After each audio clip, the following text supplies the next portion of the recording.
S'il te plaît, ta main sur ton cœur, répète après moi ces paroles. Mon Père et mon Dieu, ce matin, je suis connecté au trône de la grâce. Merci pour ta présence en ces lieux. Père, je prie de tout mon cœur que tu m'accordes la capacité de t'entendre, de te comprendre. Communique dans ma vie ta vie. Apporte-moi ta lumière. Modifie mes paradigmes mentaux. Permets-moi d'avoir l'intelligence renouvelée. Que ton nom soit glorifié. Par la foi, j'annonce sur ma vie que je ne partirai pas de cet endroit étant la même personne. Je ne me déconnecterai pas de cet hôtel sans avoir été radicalement impacté, changé, influencé, propulsé par la puissance de la vérité. Merci Seigneur. Que ton nom soit glorifié, exalté, élevé, honoré au nom suprême de Jésus. Amen 3 fois. Acclame le Seigneur, Dieu est ton créateur. Fais mieux que ça, pousse des cris de joie dans sa présence. Alléluia. Amen. Amen. Amen. Eh bien, ce matin, je partage avec vous quelque chose de très profond. Et je veux prendre le temps d'être posé. Parce que ça, vraiment, je crois que ça va apporter quelque chose d'extrêmement bénissant pour ta vie. Comment gérer le succès?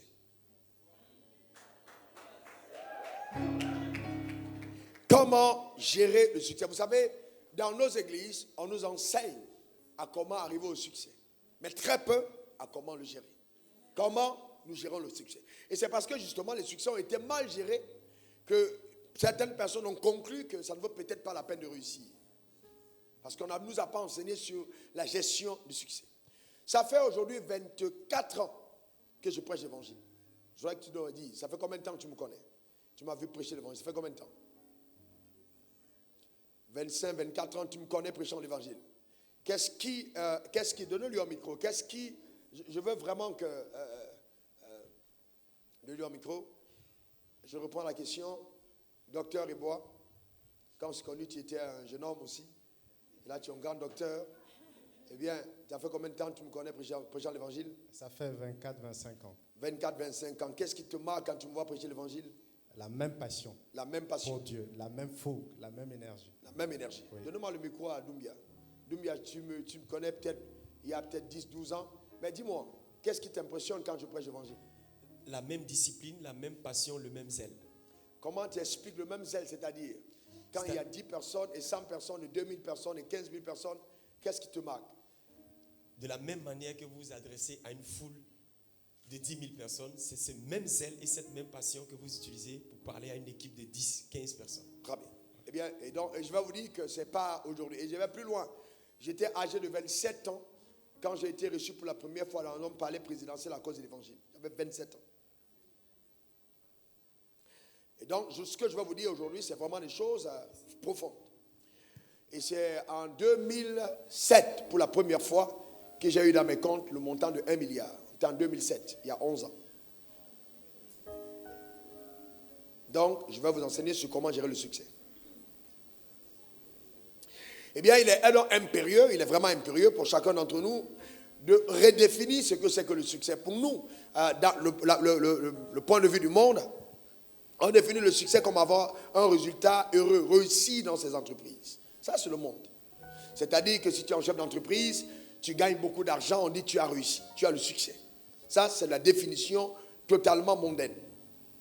Il faut bien comprendre que si nous disons que nous sommes les enfants de Dieu, que nous sommes les êtres spirituels, nous devons apprendre à redéfinir les mots et leur donner un sens spirituellement parlant. Nous ne pouvons pas définir les mots comme les mondains. Les gens de l'Académie française ont essayé de donner un sens mondain aux mots de la langue française. Mais nous, en tant qu'enfants de Dieu, nous devons redéfinir les mots. Parce que les mots ont sens, les mots ont poids. Réussir en tant qu'enfant de Dieu, ce n'est pas simplement avoir des résultats éloquents, mais c'est avoir réussi à faire exactement comme Dieu le veut, ce qu'il nous a demandé. C'est ça la réussite. Donc ça veut dire que selon les normes du monde, je peux avoir réussi, mais aux yeux de Dieu, j'ai échoué. Genèse 5, verset 3. Regardez ce texte, il est très profond. Genèse 5, verset 3.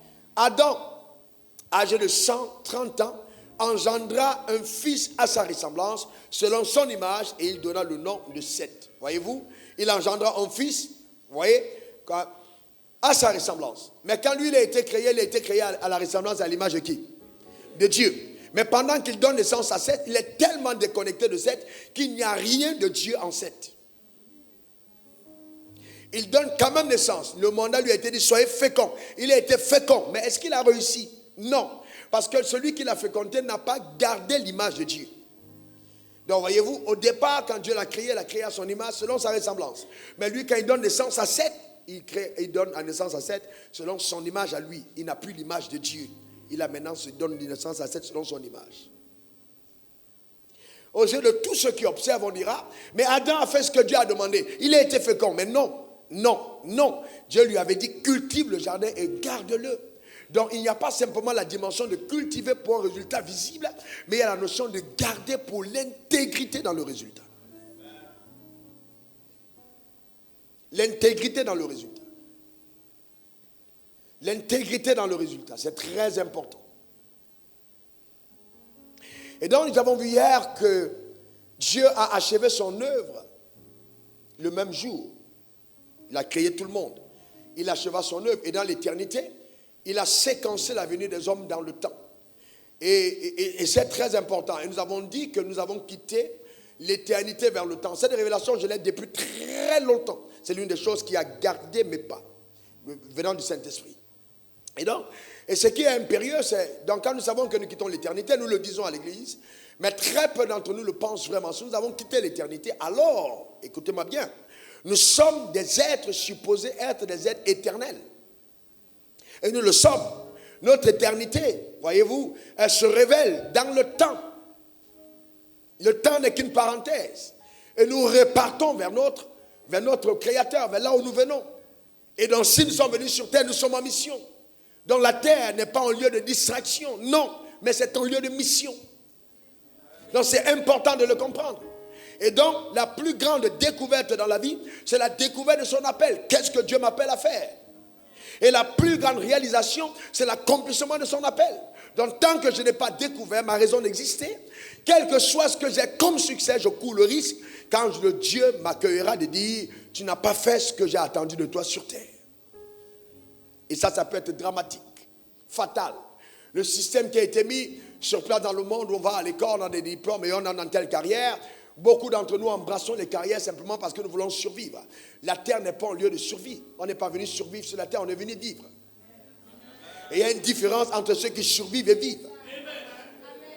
On n'est pas venu survivre, on est venu vivre. Nous sommes des personnes conçues pour impacter. En nous réside la capacité de créer une grande influence. C'est pour ça que Dieu nous a envoyés sur terre. Et il dit, Jérémie, avant que tu sois dans le ventre de ta mère, je te connaissais. Avant que tu n'en sois sorti, je t'avais consacré, je t'avais établi prophète des nations. C'est-à-dire que Jérémie avait été préparé justement à être un prophète. La réussite du ministère de Jérémie ou de sa vie sur terre passait par le fait d'obéir à la voix de Dieu qui lui a été donnée. Écoutez bien ce mot, la voix de Dieu. Écoutez bien, la voix de Dieu. Encore la voix de Dieu. On va traiter de cette question, la voix de Dieu. La voix. Mes brebis entendent ma voix et me suivent. Seuls ceux qui sont conduits par l'Esprit de Dieu sont fils de Dieu. On a beaucoup de légèreté, des personnes non consistantes, des batailles inutiles, parce qu'on a oublié la notion de la foi. Elle est fondamentale, la foi de Dieu. La foi de Dieu. Dans le premier cas d'école que nous allons prendre, c'est un roi populaire, un roi qui a eu l'adhésion de son peuple, qui a été voté au suffrage universel, et il a donc pris les rênes justement d'Israël, il s'appelle Saül. Regardez dans 1 Samuel 15, versets 8 à 9. Dieu lui donne une instruction. Il lui dit, écoute, voilà ce que je veux faire de toi, Saül. Tu vas aller, prendre par interdit ce peuple, tu vas les vouer par interdit, et le roi et tout le monde, et tu vas tout détruire.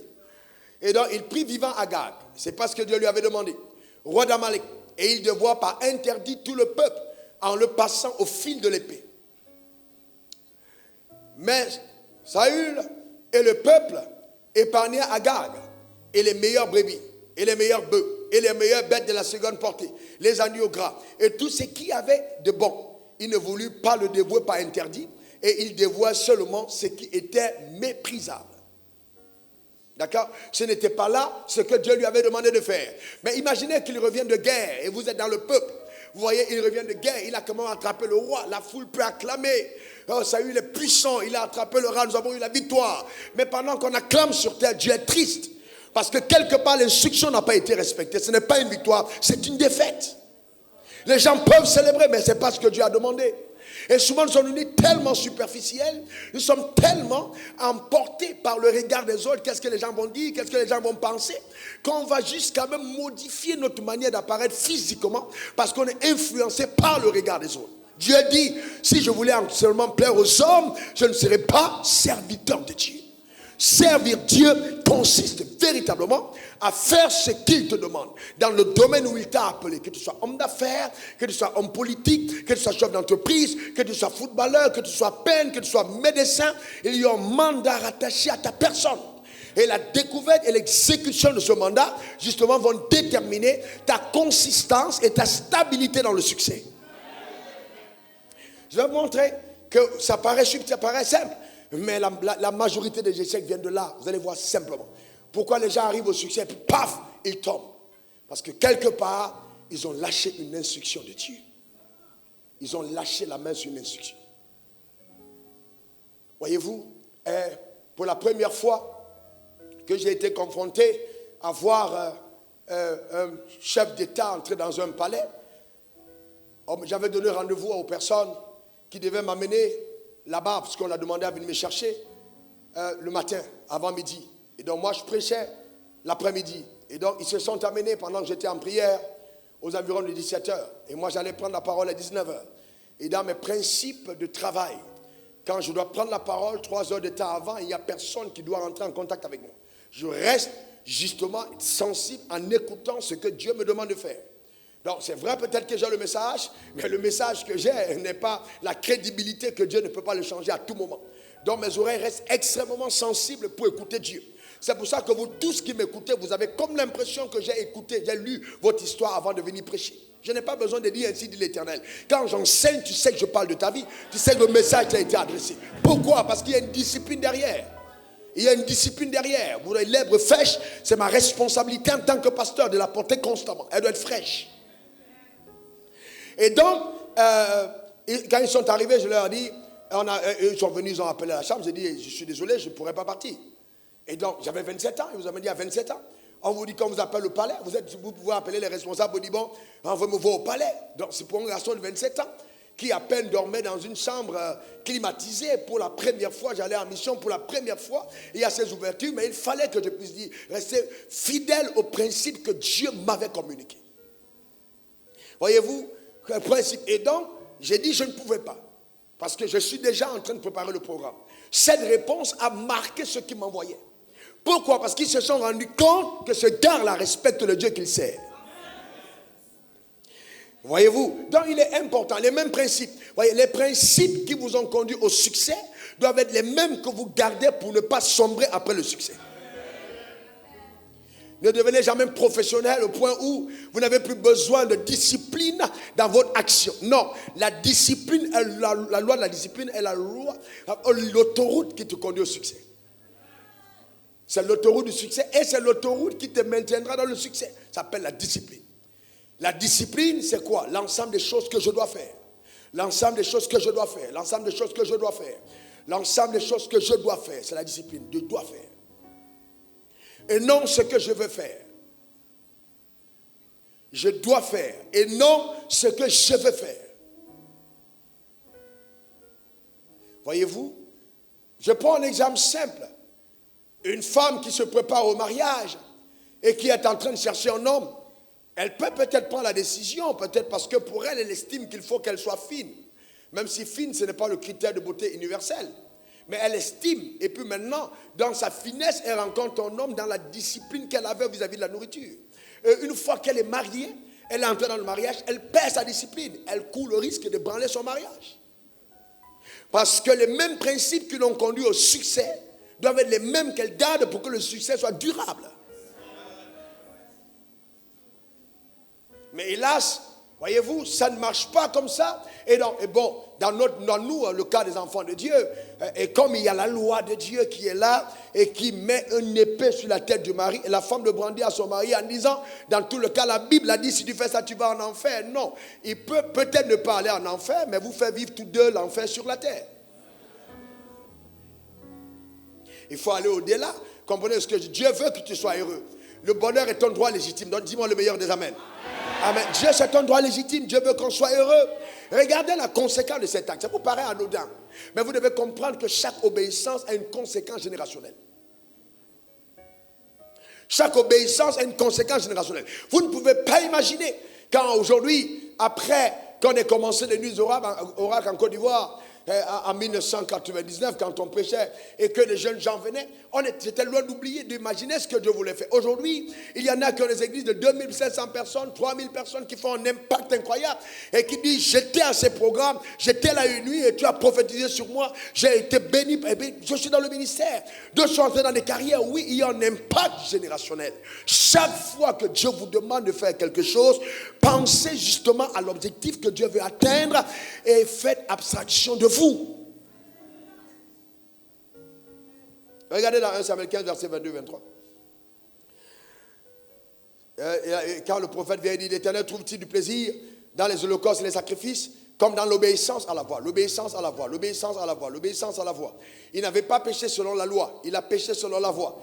Il n'avait pas péché selon la loi, il a péché selon la voix de Dieu. Il a péché selon la voix. Voici l'obéissance vaut mieux que les sacrifices. Cette obéissance en question, c'est de quelle obéissance il s'agit?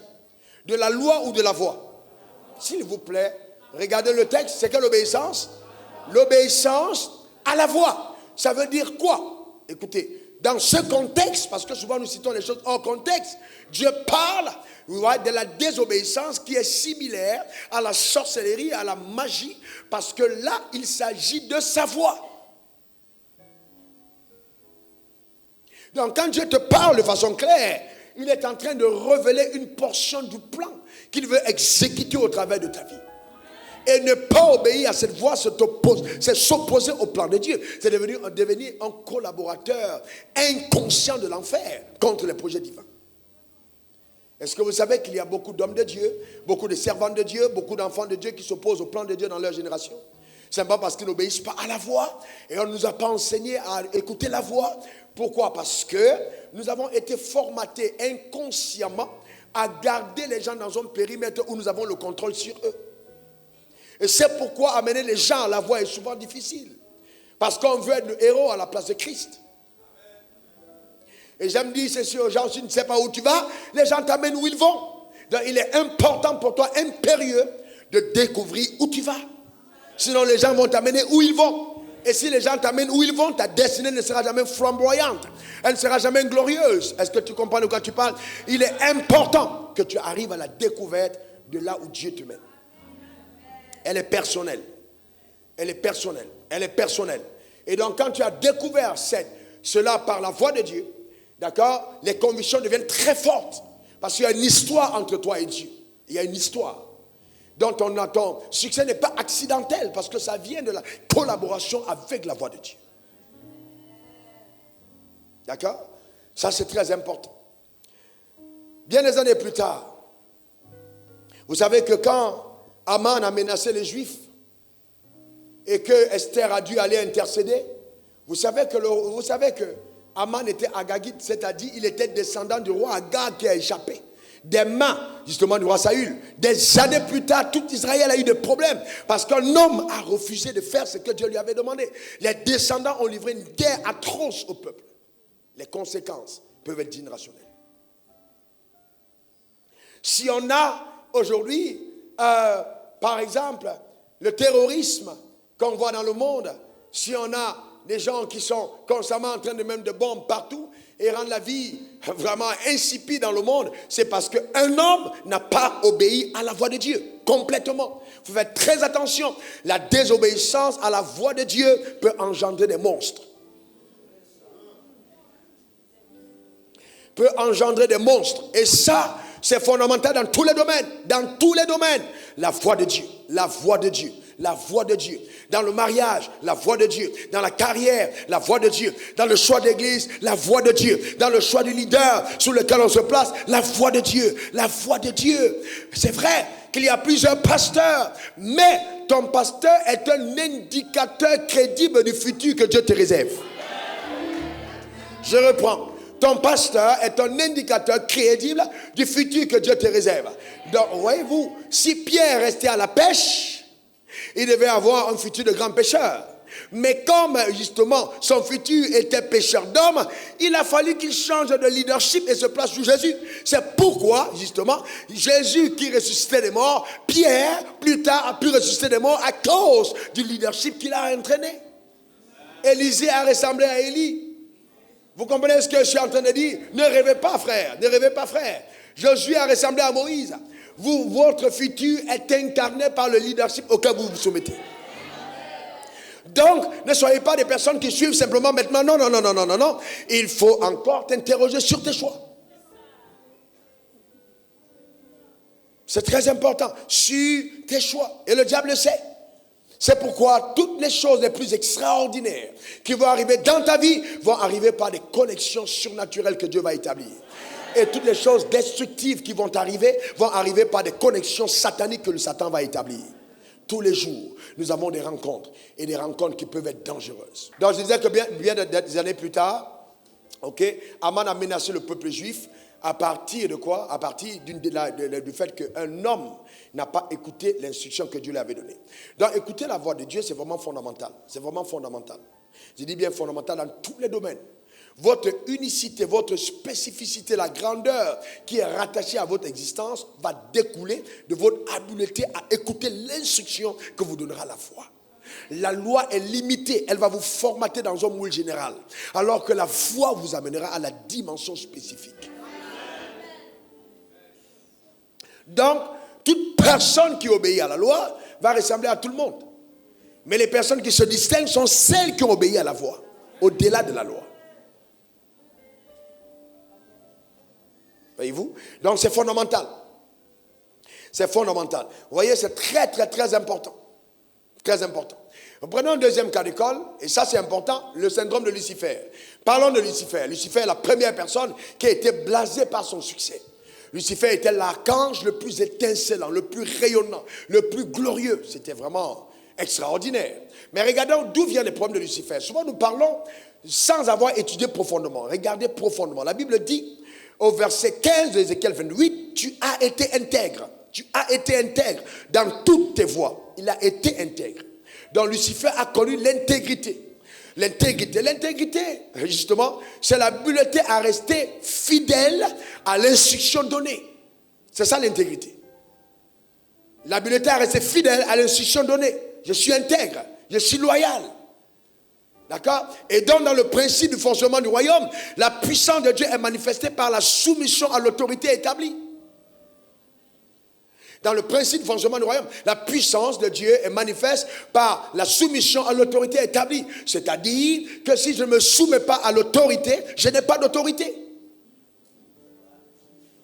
Que ce soit dans une entreprise, vous n'êtes pas soumis à l'autorité, vous n'avez pas d'autorité.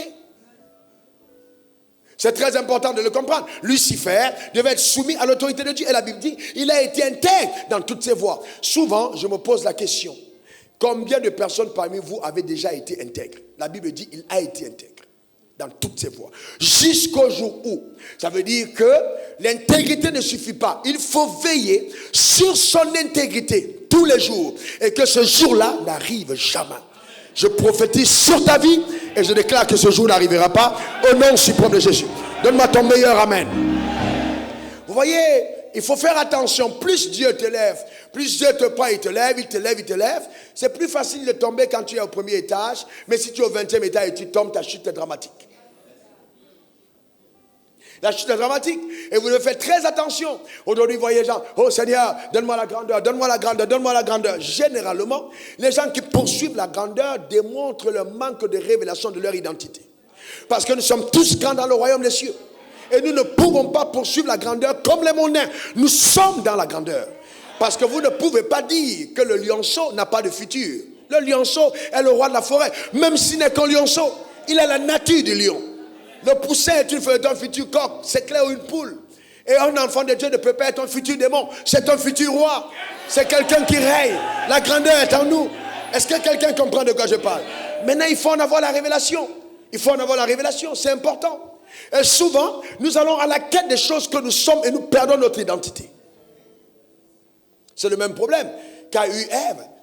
Tu mangeras de ce fruit, tu seras comme Dieu. Mais bien non, tu seras comme Dieu. Elle était comment? Elle était déjà comme Dieu.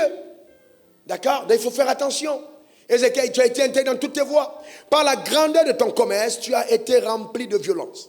Et tu as péché. Je te précipite de la montagne de Dieu. Je te fais disparaître, chérubin protecteur, du milieu des pierres étincelantes. Vous voyez là, c'est une belle histoire. Mais lui, il a péché, il a été précipité. Sans possibilité de repentance. Parce que, et ça c'est fort, Dieu ne lui a pas donné la possibilité de se repentir. Lui, il allait plus loin. Ce n'était pas simplement un péché contre la loi, contre la voie, mais c'était contre l'autorité. C'est terrible. Là, l'autorité, c'est Dieu. Vous ne pouvez pas lutter contre l'autorité. Vous êtes dans une maison, vous avez votre père, vous combattez votre père. Je vous déclare clairement, la Bible dit, ta lumière s'éteindra en plein midi. Tu vas être dans l'obscurité. Tu mourras tôt si tu n'honores pas ton père et ta mère. Les personnes qui ont investi dans vos vies, qui ont apporté des choses, vous devez apprendre à les honorer toutes les secondes de votre vie parce que Dieu n'est pas un Dieu de hasard. Mais voyez, au nom de la spiritualité, nous bravons certains principes et c'est pourquoi, soudainement, au milieu de notre marche, la lampe s'éteint. Parce qu'il y a des principes que nous ne sommes pas en train de valoriser. D'accord? C'est très important. Mais tout n'a pas commencé là. Regardez où tout a commencé. Regardez où sont venus les problèmes de Lucifer. Ézéchiel 28, 1 à 7. On va aller calmement. Les problèmes de Lucifer, d'où ils viennent.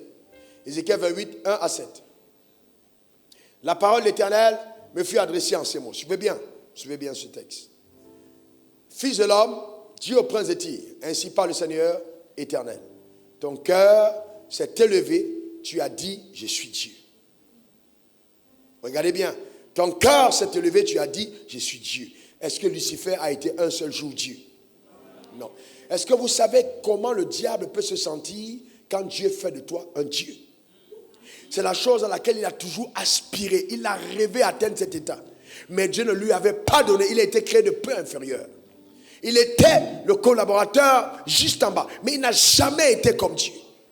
Et ça, quand le diable t'entend dire, je suis Dieu, il est en colère. Parce que c'est ce qu'il voulait. Il ne l'a pas eu, mais Dieu te l'a réservé. Que ta divinité se révèle dans ta génération. Ta manière de dire Amen m'embête. Il dit, je suis assis, remets le texte, sur le siège. Remets le texte, s'il te plaît. Je suis assis sur le siège de Dieu, au sein des mers. Toi, tu es un homme et non Dieu. Et tu prends ta volonté pour la volonté de Dieu. Il faut souligner ça. Tu prends ta volonté pour la volonté de Dieu. Tu prends ta volonté pour la volonté. C'est dramatique. Voilà là où les choses commencent à changer. Quand tu commences à prendre ta volonté pour la volonté de Dieu. Continue au verset 3. Voici, tu es plus sage que Daniel. Rien de secret n'est caché pour toi. Continue. Par ta sagesse, par ton intelligence, tu t'es acquis des richesses. Par ta sagesse, par ton intelligence. Et non par ma sagesse en toi, mais par ta sagesse, par ton intelligence, tu t'es acquis des richesses, tu as amassé de l'or et de l'argent dans tes trésors. Frères et sœurs, écoutez-moi bien. Le drame, c'est que certains d'entre vous pensez que sans prier, on ne peut pas réussir comme le monde. Non. Les gens qui adorent les bêtes réussissent. Les gens qui font des fétiches réussissent. Les gens qui adorent les morts, ils réussissent. Mais la réussite n'est pas simplement liée au fait que tu viens à l'église. Non. Si c'est le paramètre d'avoir des choses en main, non. Il dit là, tu t'es acquis des richesses par ton intelligence et par ta sagesse. Le potentiel que Dieu a donné en l'humain est capable de choses extraordinaires. L'humain est capable de se lever et de faire des choses, de très grandes choses. C'est pas parce que ce que je fais est grand qu'effectivement Dieu est avec moi dans ce que je fais. Donc c'est très important, justement, de développer cette attitude avec crainte. Quand on a commencé le ministère, il y avait tellement d'impact. La Côte d'Ivoire était secouée. Nuit des oracles, c'était un phénomène. Quand on commençait à 21h, 19h, c'était plein. Les gens venaient de partout. On a commencé dans une petite salle, faisait à peu près 500 personnes. Après, on terminait à la patinoire. Il y a des milliers de personnes qui venaient. Mais tout le monde me disait, fais une église, fais une église. Mais Dieu ne m'avait pas dit, fais une église. Je ne pouvais pas me dire, allez faire une église parce que Dieu ne me l'a pas dit. Dieu ne m'a pas dit, fais une église. Pourquoi je vais porter un stress qui ne m'a pas été donné? Pourquoi je vais poursuivre, livrer une bataille qui ne m'a pas été ordonnée? Je ne pouvais pas faire une église. Jusqu'à ce que Dieu me parle clairement, c'est alors que je commence l'église. Mais la frustration était terrible quand on a eu le premier culte. Terrible. Parce que vous êtes habitués, quand vous avez un programme, vous avez des milliers de personnes qui viennent, mais ils viennent d'autres églises. Donc vous ouvrez le culte pour la première fois, vous avez à peu près 14, 15 personnes. Vous êtes découragés. Vous prêchez avec toute votre énergie, mais quand vous rentrez à la maison, vous vous couchez. Même boire de l'eau, vous n'avez pas envie de boire. Vous dites, mais qu'est-ce qui se passe? Mais non, dans la sagesse et l'intelligence de Dieu, il faut comprendre que dans toute chose qu'il te donne d'initier, tu dois avoir le courage de souffrir, de bâtir quand il y a le peuple et de maintenir la même hargne quand il y aura plusieurs personnes. Et ce qui est étrange, quand on était 25, 30, 40, 100, quand je rentrais à la maison, je perdais la voix. Mais quand on a dépassé et qu'on fait 3 cultes bondés et tout, aujourd'hui, je ne perds plus la voix. Je peux prêcher du matin au soir sans perdre la voix. Pourquoi? Parce que j'ai grandi dans mon don, j'ai grandi dans mes aptitudes, j'ai grandi dans mes performances, j'ai appris à le connaître, à dépendre de la grâce, à dépendre du flot et à couler avec Dieu. C'est ça la vie. Ce n'est donc pas une question de performance, c'est une question d'obéissance. Ce n'est pas la performance, c'est une question d'obéissance. Donc quand je termine mon prêche, je n'attends pas que quelqu'un vienne me dire simplement c'était fabuleux. Le plus important, c'est est-ce que le but de Dieu a été atteint? Est-ce que Dieu a touché les cœurs? Est-ce que les vies ont été impactées? Est-ce que les âmes ont été touchées? Est-ce que les vies ont été changées? C'est pourquoi, à aucun moment, dans le ministère, je me suis associé avec les truands et les bandits du ministère. Jamais. Je ne peux pas avoir pour ami quelqu'un qui prêche pour l'argent. Impossible. Il ne sera jamais mon ami. Je ne peux pas comploter avec quelqu'un pour donner des paroles de connaissance et prendre l'argent des gens. Jamais je ne le ferai. Ce sont des principes stables. Et puis, je ne viendrai pas sur l'autel vendre l'huile, vendre le sel. Jamais. Je ne dépendrai pas de tes poches pour pouvoir mener ma vie. Jamais. Pourquoi? Parce qu'en dépendant de tes poches, j'ai limité mon rêve à ta poche. Alors que la poche de mon Dieu est toujours ouverte pour moi. Quel Dieu glorieux et merveilleux et extraordinaire. C'est fantastique, frères et sœurs. J'ai fait le choix de ne pas être salarié. J'ai dit, l'église ne peut pas me payer. Quand le temps d'enfant ne peut pas me payer, ils vont me payer combien? Donc je mets ma dynamique ailleurs. Je mets ma confiance en Dieu pour continuer d'avoir la provision inaltérable. Et pour provision, j'en ai vu une personne qui rêve. Il te dit, pasteur, Dieu m'a mis à cœur de te soutenir 100 millions par an pendant 7 ans. C'est pas les offrandes où tu as donné 500 000, tu commences à voler comme un pigeon. C'est pas de ça que je parle. 100 millions par an pendant 7 ans, calmement, discrètement, effacément, tout est dedans. Vous comprenez ça? Alors que Dieu te donne d'arriver à cette dimension au nom suprême de Jésus. Dernièrement, on était en programme à Paris, et puis on a poussé de la nuit au matin, c'est organisé par Zoé Team, et donc j'étais là, et puis mon collaborateur était derrière, et je savais que ce jour-là, il allait vivre quelque chose. J'ai dit, approche-toi de moi. Et donc j'arrive devant un couple, il me dit, non, pasteur, il faut qu'on te parle, il faut qu'on te parle. On a marché là, on est en train de nous payer bientôt, on a 4,5 millions de bénéfices, et puis Dieu nous a mis à cœur, et il tremble à cœur de te donner 1 million d'euros. Mon collaborateur était derrière, il a failli tomber. J'ai vu comment il a eu 1 million d'euros, il a ouvert ses yeux. Il est en même temps avocat. Je ne sais pas combien de dossiers il va gagner pour avoir 1 million d'euros. Et il dit, j'ai dit au ministère ou à moi. Il dit, non, toi. Et il tremble. C'est comme s'il me supplie de recevoir son million. Mais vous savez que Dieu est tellement fidèle que quand vous lui restez attaché et fidèle, il vous donne les choses qui ne vous détachent pas de lui. La raison pour laquelle certaines personnes n'ont pas accès à certains avoirs, c'est que Dieu trouve que ça va nous déstabiliser. Si donc ça va te déstabiliser, il va combattre que tu l'aies. Parce qu'il ne veut pas te perdre. Voyez-vous, il ne veut pas te perdre. Mais ça a commencé petitement dans la indiscipline. Tout jeune, je me rappelle un jour, j'étais en train de prier chez moi, et puis le Seigneur me dit, va dans telle banque, chez telle sœur. Et je connaissais la sœur. Il me dit, elle est découragée, il faut aller l'encourager. Donc, et sachant que j'ai le don d'exhortation, je prends mon taxi, et puis j'arrive chez elle. Au bureau, elle me reçoit, je l'encourage, je tiens les mains, je prie pour elle. Elle pleure, elle verse des larmes, elle est tellement touchée parce que c'était vraiment Dieu qui venait la réconforter. Et donc je sors de son bureau et je m'en vais. Elle me dit, tiens, voilà un taxi. J'ai dit, non, je n'en ai pas besoin. Je n'ai pas besoin de taxi, je m'en vais. Elle insiste. Et donc, après, je dis non, je continue. Parce que par principe, je n'ai vraiment pas envie d'être identifié à quelqu'un qui vient dans les bureaux pour chercher l'argent. Vous savez, souvent les gens pensent que quand les pasteurs viennent, c'est parce qu'ils ont besoin d'argent. Non, on est venu pour avoir un message. Voyez-vous? Donc les gens vont penser, il est venu là à midi, peut-être parce qu'il a faim. Et donc à cette époque, quand on regarde ton corps, on te regarde, tu es le reflet de la galère. Mais tu dois démontrer que ce qu'on voit de l'extérieur, là, ce n'est pas ce que tu as dedans. Il y a une certaine fierté qu'on doit avoir dans la vie, une fierté qu'on doit construire. Que vous construisez dès le bas âge une certaine fierté de votre identité, c'est important, très important. Valorisez qui vous êtes. Parce qu'en fait, ce que vous êtes est différent de ce que vous avez. Et c'est ce que vous êtes qui produit ce que vous avez. Donc ne permettez pas à ce que vous avez de changer qui vous êtes. Votre force vous vient de l'intérieur et non de vos possessions. Donc les gens ne l'ont pas compris, dès qu'ils ont des possessions, ils changent de l'intérieur. Non, la force est de l'intérieur.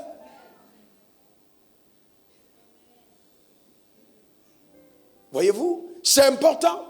Je parlais avec mon petit frère ce matin et il me disait, mais attends, c'est pas possible, on a parlé la nuit et là tout de suite encore tu es en train de parler, tu as dormi quand? Mais non, écoutez frères et sœurs, quand je travaille pour Dieu, je ne pense pas à quand j'ai dormi. Ça ne fait pas partie de ma manière de penser. Et ça depuis des années. Ah, donc pourquoi? Parce que je dis, il faut jusqu'à ce que j'ai terminé le travail, alors je peux me reposer un peu. Et il y a une force naturelle que je reçois. Frère, vous voyez, c'est important, c'est vraiment important. Il ne faut jamais, je dis bien jamais, d'accord, arriver à la dimension de vous prendre pour le grand patron. Dans le royaume des cieux, que nous soyons chefs d'entreprise, nous soyons ministres, nous soyons n'importe quoi, n'oubliez pas la loi du service. Elle est la plus belle des lois du royaume, la loi du service. Nous ne sommes pas des boss, nous sommes des serviteurs. Vous comprenez? Nous sommes des serviteurs. Nous sommes des serviteurs. Je disais à mon collaborateur Martin, qui est venu de Kinshasa spécialement pour ce programme, et qui est juste avec moi à côté. Hier, je dis, je suis mal à l'aise. Il y a des protocoles qui me dérangent. C'est pas forcé. Il y a des protocoles qui me dérangent. Je suis pasteur.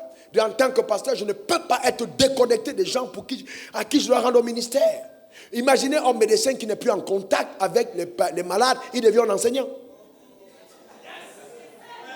Vous ne pouvez pas dire que vous êtes pasteur, vous n'êtes pas en contact avec le peuple. Et vous ne pouvez pas être un pasteur en contact sélectif avec le peuple. Vous ne recevez que les gens qui ont l'argent. Ce n'est pas possible. Vous êtes en train de démontrer votre complexe et ça va vous perdre. Ce n'est pas possible. Non. Vous devez être à même de recevoir le riche comme le pauvre et d'avoir autant de compassion pour les deux. C'est important. C'est important. Mais aujourd'hui, ce n'est pas ce qui se passe. Pourquoi? Parce que dans notre manière de fonctionner, on a mis dedans la star manière du monde. On n'est pas des mondains. On est des enfants de Dieu. Et ça se démontre par notre habileté à aimer nos semblables. C'est important. À aimer nos semblables.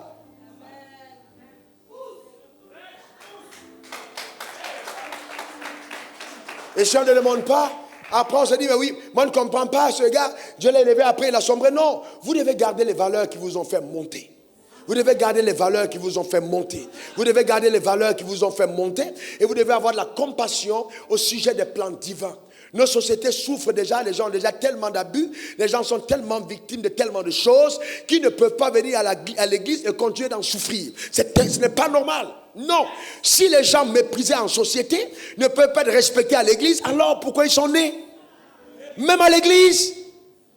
Non, c'est pas possible. Quand tu n'as rien, tu n'es rien. Ça, c'est le monde. Quand tu n'as rien, tu n'es rien. Ça, c'est le monde. Quand tu n'as rien, tu n'es rien. Ça, c'est le monde. Si Dieu devait tenir compte de tes avoirs, il ne t'aurait jamais sauvé. Il ne t'aurait jamais sauvé. Et nous sommes fiers. Je suis enfant de Dieu. Mais où est l'ADN de Dieu en nous? Où est l'ADN de Dieu? L'ADN de Dieu, c'est où? Vous imaginez quelqu'un qui a créé le monde par sa parole. Il dit que la lumière soit. Et la lumière fut. Il tient le monde. Il régule la vie sur la terre. Les eaux viennent et puis paf, se limitent à la frontière pour ne pas envahir la terre. La terre est le tiers. Vous voyez, le cercle est le tiers du globe. Le 2 tiers, c'est l'eau. Ça veut dire qu'il peut juste pousser comme ça et puis pouf, on a un tsunami mondial. Où on est tous envahis. Mais il régule le fonctionnement des eaux sur terre. Chaque plante a de quoi manger. Les animaux, etc. Il gère tout ça. Et ce Dieu-là, se rendant compte que l'homme a des problèmes, il dit, je vais changer de stratégie. Je ne peux plus rester au ciel et regarder l'homme sur terre. Je vais changer de local. Je vais quitter le ciel. Je vais descendre en l'homme. Vous imaginez ça? Et il vient habiter dans ton corps. Dans ton corps. Dans ton corps. Frères et sœurs, si vraiment l'évangile pour vous est vrai, il y a des choses que vous ne faites pas. Quand vous regardez les gens, il y a des choses que vous ne faites pas. Quand vous voyez comment Dieu vous a aimé, vous dites non, c'est pas possible. Je ne peux pas avoir de mépris pour les autres. Je sais d'où je viens. Frères et sœurs, sans Jésus, ma vie n'est rien. Nul, rien, rien. Donc je ne peux pas accorder le crédit à quelque chose d'autre qu'à Jésus, à ses principes, à ses enseignements, à ses méthodes, à ses lois. C'est ce qui fait ma force. C'est tout. En dehors de ça, il n'y a rien d'autre. Frères et sœurs, ne croyez pas que non, c'est parce qu'il est éloquent. Même l'éloquence a été divinement donnée.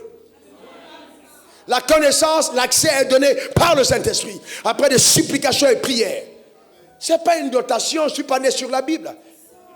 J'ai peut-être été agrégé de la péchologie avant de m'être converti. Est-ce que quelqu'un comprend de quoi je parle? Mais sa grâce m'a sauvé, sa grâce m'a touché, sa grâce m'a changé. Donc il n'y a pas de raison pour moi de m'attribuer la couronne de celui qui est seul et digne d'en recevoir. Je vais faire partie du 25e vieillard qui va jeter au pied du Seigneur les couronnes à mon maître, lui dire, c'est à toi la victoire, c'est à toi, oui. Je prépare un message du 25e vieillard. Donc c'est important. Lui redonner ses couronnes. Vous comprenez ce que je suis en train de dire? C'est très important. Redonnez toute la victoire à Dieu. Vous êtes ce que vous êtes par la grâce de Dieu. Ce n'est que la grâce. Ce n'est que la grâce. Ne vous trompez pas. Dans votre domaine où vous excellez, il y a plus puissant que vous. Et je dis au pasteur, c'est pas parce que les gens s'asseyent et ils vous écoutent que vous pensez que vous connaissez plus que tous. Parmi les gens qui sont, il y a des gens calés. Il y a des gens que les nations peuvent consulter et qui te donnent des trucs. Il ne faut pas être sot. Penser que les gens s'asseyent parce que tu es fort. Tu mens. Tu te trompes. Il y a des gens qui sont forts, mais par humilité, ils s'asseyent pour t'écouter, reconnaissant ta grâce. Il faut maintenant à jouer le monsieur le plus... Non, tu n'étais rien. On t'a vu, tu n'étais rien. Les gens se sont mis autour de toi, ils commencent à cotiser tous les dimanches. Tu t'as acheté la maison et l'argent de l'église. Tu te prends pour qui? Tu n'es rien. Tu n'es qu'un serviteur de Dieu. C'est tout. Sans sa grâce, tu n'es rien. Le jour où on t'appelle par ton prénom, tu te fâches. Tu n'es pas né avec le titre de bishop ou de révérend. Tu n'es rien du tout. Tu n'es rien du tout. Vous comprenez ce que je suis en train de dire? Tu n'es rien du tout. Et on trouve des personnes qui vont jusqu'à dire à leur propre femme, tu sais qui je suis? Mais comme tu es un ignare, tu dis à ta femme, tu sais qui tu es? Devant tous les jours, tu es nu devant elle. Tu dis, tu sais qui je suis? Comment tu peux? Non, j'arrive pas à comprendre. Vous comprenez? Souvent, il y a l'ivresse de la réussite. Les gens ont le succès, ils deviennent ivres. Il faut que ton vin te passe. Il faut sortir de là, frères et sœurs. Il faut sortir de là. L'humilité, c'est beau. L'humilité, c'est saint. L'humilité, c'est divin. C'est peu important. Le drame, c'est que vous confondez l'humilité et l'humiliation. Non. Dieu n'a pas dit qu'il faut que tu sois en tapette tous les jours parce que c'est ce qui est bon. Non. Non. Vous ne pouvez pas faire porter un roi les vêtements d'un esclave. Sauf si vous êtes quelqu'un de déréglé. On a vu hier dans la Bible, Ézéchiel 28, verset 15, verset 17, afin que les rois te voient, les rois. Donc si Dieu m'a construit dans la royauté, ne me donnez pas les ADN d'esclave. Je refuse. Je ne suis pas un esclave, je suis un roi. De ma manière d'apparaître, je suis un roi. C'est pas parce que les gens décident aujourd'hui, oui, ils sont PDG en t-shirt, c'est leur problème. Je découle d'une institution où les principaux sacrificateurs, même jusqu'au caleçon, s'étaient dictés. Il faut avoir des attitudes qui imposent le respect naturellement. Vous n'avez pas besoin de crier, non. Quand vous êtes ce que vous êtes, reste naturellement. Naturellement. Naturellement. Vous n'avez pas besoin de crier. Naturellement. On doit guérir de certains complexes. Le problème, c'est que beaucoup de personnes oublient que quand il dit qu'il prend l'indigent de la boue pour le faire avec soi avec les rois, à leur table, il faut que cet indigent n'oublie jamais qu'il vient de la boue. Je vais te prouver que tu n'es rien. Quand tu vas mourir, on va t'enterrer. Tu n'es rien du tout. La grâce de Dieu, la grâce. Ce n'est que sa grâce. Sa grâce, sa grâce. Ce n'est que sa grâce. Et beaucoup fuient sur la grâce parce qu'ils ne comprennent pas les exigences de la grâce. Qu'est-ce que la grâce exige de la personne que Dieu appelle? Il y a une grâce opérante dans ton domaine. Tu peux être juriste, tu peux être chef d'entreprise, tu peux être un ingénieur, tu peux être une femme d'affaires, tu peux être un politicien. Il y a une grâce dans ton domaine. Vous ne pouvez rien faire sur terre sans grâce. 1 Corinthiens 10, verset 15, l'apôtre Paul dit, par la grâce qui m'a été donnée, j'ai travaillé plus que tous. Il n'y a que la grâce, la coopération avec la grâce. La grâce nous fait travailler. Je suis en train de voir tes résultats changer après ce cabot. À cause de la grâce. La grâce de Dieu. La grâce de Dieu. La grâce, il n'y a que la grâce. La grâce. La grâce, la grâce. La grâce de Dieu. Mes frères, si tu as reçu la grâce, n'oublie pas de qui tu l'as reçu. Tu l'as reçu de Dieu. Donc pour que la grâce fonctionne, tu dois garder du divin dans l'humain. Note-le. Pour que la grâce fonctionne, tu dois garder le divin dans l'humain. C'est la grâce. Il ne faut pas être là dans des mystifications extrêmes. C'est satanique. Il ne faut pas mystifier. C'est la grâce de Dieu. Tu n'as rien fait d'extraordinaire. La grâce t'a été donnée. Il faut apprendre à être simple. Vous voyez, c'est important, très important. Vous voyez, aujourd'hui, notre évangile dans la société est repoussé par des gens à cause de certains abus, de certains travers. Les gens veulent voir Dieu. Les gens veulent voir Dieu. Et aujourd'hui, on ne montre pas Dieu aux gens. On montre tout sauf Dieu. Les gens veulent voir Dieu. Il ne faut pas penser que parce que Dieu t'a donné des dons, c'est toi qui vas dire non, ça c'est pas ton mari, ne l'épouse pas, épouse tel autre. Qui t'a donné ce droit? Et toi là, je ne t'ai pas appelé ici. Vous voyez les gens qui sont là. Pasteur, ils grondent la femme d'autrui devant son mari. Chant d'église. Tu n'es pas obligé de rester là. Et puis les gens sont là, vous voyez, les gens sont là et puis ils sont comme des abrutis. Non, mais c'est incroyable en fait. Sans aucun respect. Dieu nous respecte. Il nous respecte. Sérieusement. Il respecte le mariage. Même quand Adam a chuté, il n'a pas détruit sa famille. Il a laissé la femme avec Adam. Aujourd'hui, on se mêle de tout. Parce qu'on veut contrôler les gens. C'est tout. Il faut faire attention. Cette chose nous mène à la déchéance. N'oublie pas ce que tu étais quand tu étais petit à tes yeux. Pour que Dieu te lève, il doit trouver en toi quelque chose qui mérite de servir d'exemple pour les autres. Je reprends. Pour que Dieu te lève, il doit trouver en toi quelque chose qui mérite de servir d'exemple pour les autres. Je reprends. Pour que Dieu te lève, il doit trouver en toi quelque chose qui mérite de servir d'exemple pour les autres. C'est pourquoi il te prend et te met au-dessus des autres. Pour que quand les autres te regardent, ce n'est pas pour acclamer, pour dire c'est notre roi, c'est pour dire c'est notre exemple. Dans le principe de Dieu, l'élévation, c'est l'exemplarité. C'est pourquoi, regardez comment il élevait Jésus. Et il dit, il a été obéissant à la mort, jusqu'à la mort sur la croix. C'est pourquoi Dieu l'a souverainement élevé. Pourquoi? Parce qu'il a été obéissant. Et vous savez que pour son élévation a été la conséquence d'un jugement. Le tribunal de Dieu a siégé, on a examiné le sang. C'est après ça qu'il a été élevé. Donc tant si on avait trouvé le péché dans le sang, il ne serait pas élevé. Ce n'était pas une affaire d'amitié. Le drame, c'est que nous sommes tellement dans l'émotion. Je suis à ton église, il faut que ton assistant numéro 1, c'est le gars de ton village. Assistant numéro 2, c'est ta belle-mère. Celui qui gère la caisse, c'est ton cousin. Ah putain, c'est pas possible, ça ne marche pas comme ça. Ça ne marche pas comme ça. On te nomme ministre quelque part, tu ramènes tous les gars de ton village. Tu les amènes dans ton ministère. Maintenant, dans le ministère, on ne parle plus le français, on parle le BT, on parle l'ANI. Parce que tout le monde tient à anitiser ton ministère. C'est pas possible. Voyez-vous? Tu oublies. Il faut faire attention. Et nous, enfants de Dieu, on développe les mêmes choses. C'est dramatique. C'est vraiment dramatique. Vous riez, mais je vous dis, que quand l'inconnu entre ici, maintenant ça a beaucoup changé. Mais tu vas le voir passer, tu ne t'intéresses même pas à lui, même pas un bonjour mon frère, comment tu vas? Tu vois quelqu'un qui est déboussolé devant toi, tu es à l'église et puis tu t'en vas sans même un sang d'intérêt pour sa personne, mais c'est terrible. C'est pas possible. Cette personne est venue à l'endroit de la solution. Tu veux qu'il voit Dieu par qui? C'est par toi. C'est par toi. Tu as ta nouvelle voiture, il pleut, tu te demandes, trompe, il y a une flamme, tu éclabouches. La femme qui est éclaboussée, elle peut être ta mère.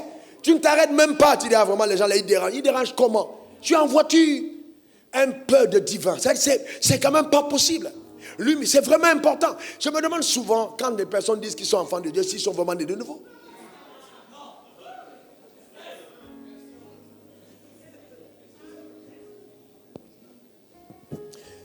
faut apprendre à gérer le succès. Il faut apprendre à gérer le succès. Apprenez à gérer le succès. Apprenez à gérer le succès. C'est important. Un jour, j'étais, il y a de cela plusieurs années, j'ai garé au plateau. Et un jeune homme de la rue est venu à côté de moi. J'avais la Porsche à cette époque-là, décapotable, 2 portières, une voiture sensationnelle. C'était peut-être l'époque de mon âge, là. Et donc, et le jeune homme est venu, il était en garde de roue, comme les rues qu'on appelle maintenant.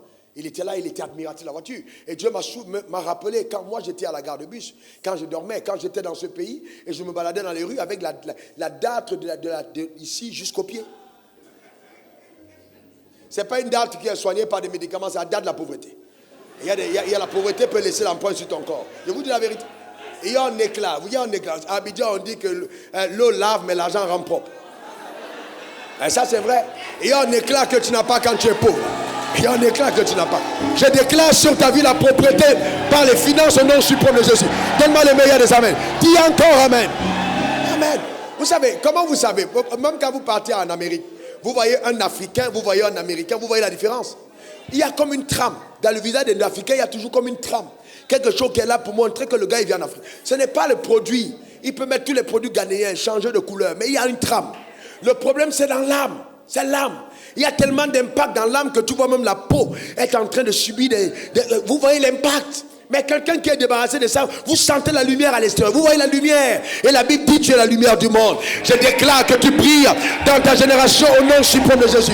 Donne-moi le meilleur des amens. Dis encore amen. Et j'ai pris le jeune homme. Et j'ai dit ok. Et je lui ai raconté mon histoire avec amour et passion.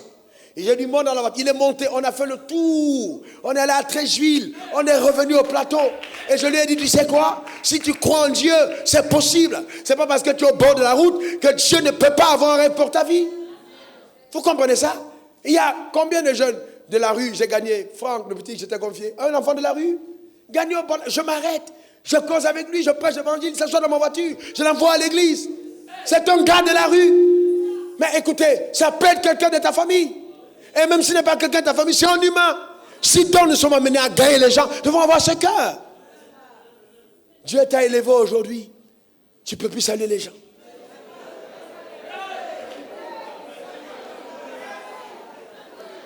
Ah, mets ta main sur ta tête, dis ça, c'est pas mon portion. Ça, c'est pas mon partage. Au nom suprême de Jésus. Amen. Et c'est très important. C'est très important. Il faut apprendre à veiller sur soi.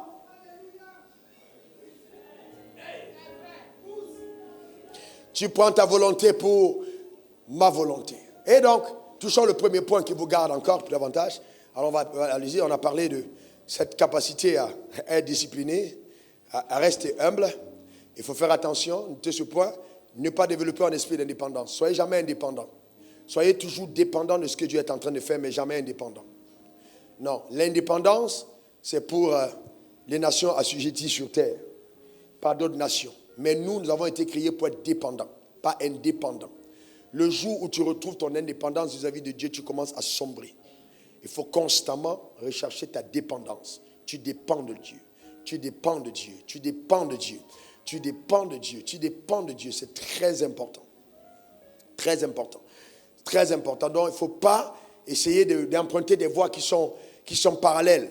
Non, il faut dépendre de Dieu entièrement. Entièrement. Entièrement. Entièrement. Donc, et ensuite, apprenez à coopérer avec la grâce de Dieu. Coopérer avec la grâce. Vous savez, quand on parle de grâce, on parle d'habileté. La grâce est d'abord une faveur imméritée. La grâce est une faveur. Quand la grâce de Dieu est avec toi, les faveurs te sont faites. Faveurs imméritées. Quand on est arrivé dans cet endroit, on a à gauche, il y a un terrain vide. À droite, il y a un terrain vide. Derrière, il y a une famille. Alors, vous savez que pour pouvoir avoir une église dans un environnement, il faut que les voisinages te donnent, soient coopérants. On a notre sœur qui n'était pas notre sœur, qui était paralysée, elle était derrière. Mais comme le lieu était le lieu que nous devions prendre, nous sommes allés rendre visite, on a visité les voisins, elle a trouvé paralysée, on a prié pour elle, elle a commencé à marcher. Et quand elle a commencé à marcher, elle est devenue membre de l'église. Donc à partir de ce moment, il n'y a plus de position derrière. Elle est là. Là voilà. Elle est là, authentique. Debout. Elle marche. D'accord? Elle s'est levée, elle a commencé à marcher. Elle est une membre les plus dynamiques de l'église. D'accord? Aujourd'hui, c'est la grâce de Dieu. La grâce est une faveur imméritée. Dieu te fera la faveur dans tout ce que tu entreprends. Au nom suprême de Jésus. Donne-moi le meilleur des amens. Dis encore amen. À cause des desseins qui sont rattachés à ta vie, tu auras de la faveur.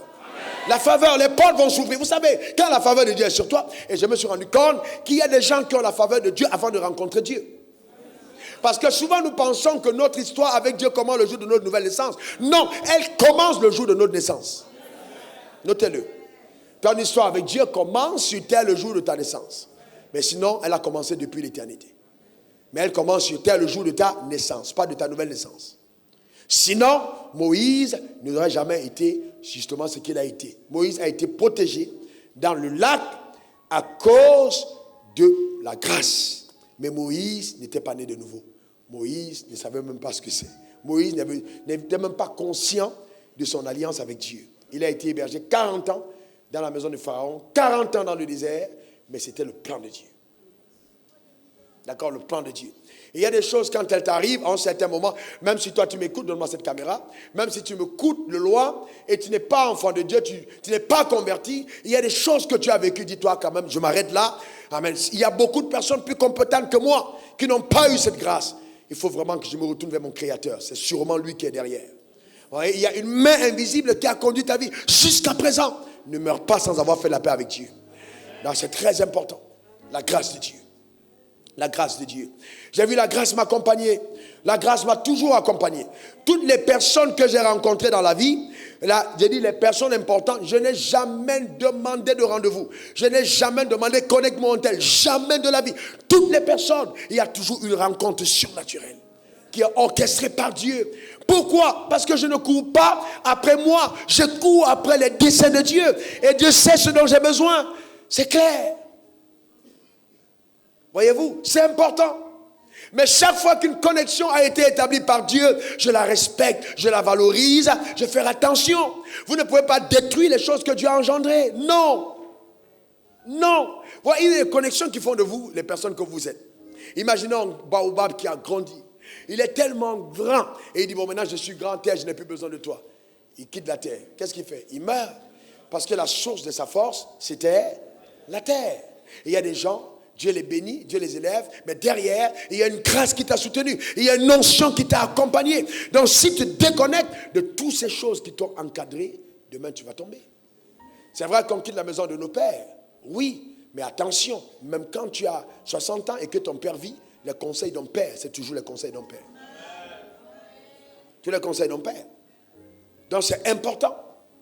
C'est très important. Il y a des personnes autour que Dieu a mis autour de toi pour pouvoir t'aider. Donc si en certain moment tu penses que tu as besoin d'être indépendant, tu peux faire ce que tu veux, ça peut être déjà le début de quelque chose de pas bon. De pas bon. Il faut garder. Vous voyez? Il faut garder ça. Il faut coopérer avec la grâce. La grâce est une faveur méritée. Mais la grâce est aussi une habileté. La grâce, c'est que la grâce te rend capable de faire des choses. Vous savez, elle te rend capable de faire des choses. J'ai vu beaucoup de transformations dans mon ministère personnel par la grâce, par la coopération avec la grâce. Est-ce que vous savez qu'à un certain moment de votre vie, vous vous rendez compte que vous avez besoin de migrer, d'être peut-être quelqu'un de plus posé, de plus tempérant, d'être quelqu'un qui a beaucoup plus de sagesse, de plus d'intelligence.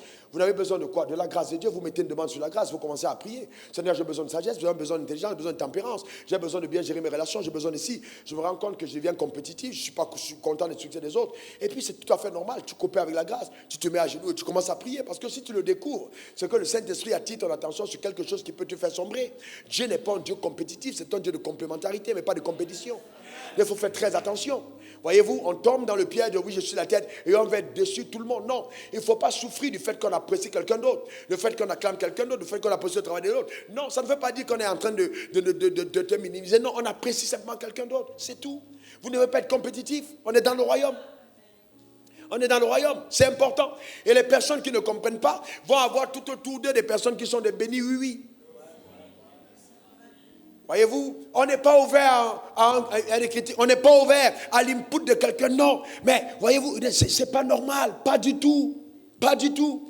C'est important de bien comprendre justement la coopération avec la grâce. Et si tu veux voir la faveur de Dieu t'accompagner dans tout ce que tu entreprends, alors je te donne un conseil, sois obéissant à la voix de Dieu. À la voix de Dieu. à la foi de Dieu.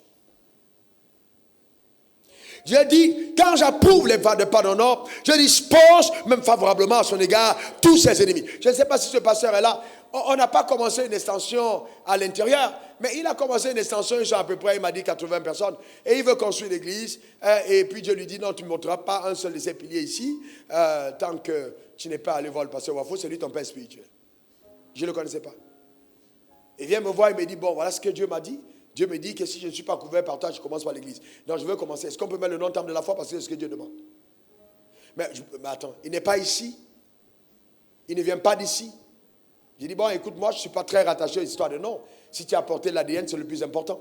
Parce que si vous avez mis le temple de la foi sur toute la terre et que les gens n'ont pas l'ADN de la vision, ça ne sert à rien. Donc, et les gens, on travaille souvent comme si on était éternel. On va finir par partir. Il ne faut pas penser qu'il faut avoir tout le monde sur toi. Non. Il faut simplement que les gens accomplissent leur appel. C'est tout. La grâce de Dieu. Combien de fois on a eu des personnes qui ont rêvé. Oh, Dieu m'a mis à cœur, rêvé. Oh, Dieu m'a envoyé pour faire ça. Ouais. Chaque jour. Il n'y a pas un seul jour. La personne, je vais taire le nom même. La personne de l'église. C'est-à-dire, si je vous donne l'image de la personne de cette église, il est là ce matin. Cette personne qui est le plus grand provisionnaire de l'église à présent, vous ne pouvez même pas imaginer, cette personne vient souvent là en tapette, passe, les personnes ne peuvent même savoir que c'est lui. Calme et puis s'en va. Dieu peut vous surprendre. Quand Dieu approuve tes voies, tout ce qu'il te demande de faire, la main de Dieu sera sur toi. Mais il faut simplement obéir à sa voix. La faveur a plus de valeur que l'argent. La faveur a plus de valeur que l'argent.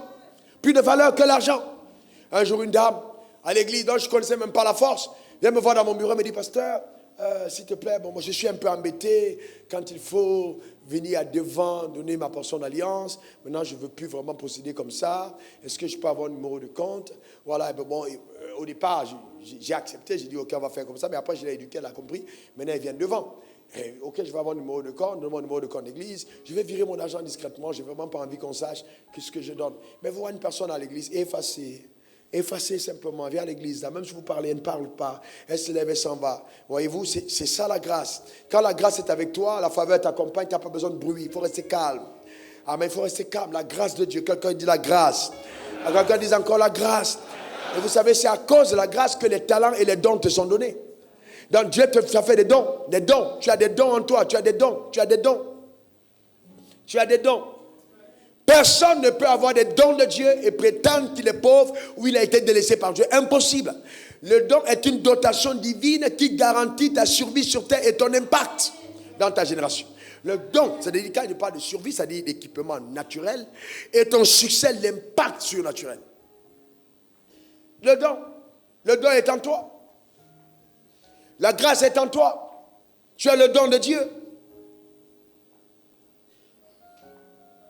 Donc, quand tu as le don de Dieu dans ta vie, le don est ce qui va garantir dans ta vie le succès.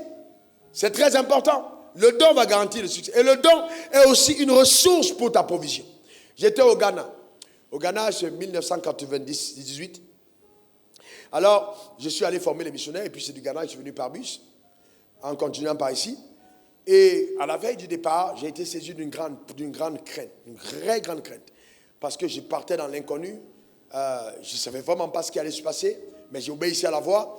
Et pendant que je suis en train de prendre ma douche, et je pensais vraiment à ça, j'entends une voix qui me dit, les dons qui sont en toi seront ta source de provision. Les dons qui sont en toi seront la source de provision. Donc ça retentit fort, les dons qui sont en toi. Alors je comprends que Dieu me dit, la grâce que j'ai déposée en toi, à partir de là, la provision va abonder dans ta vie.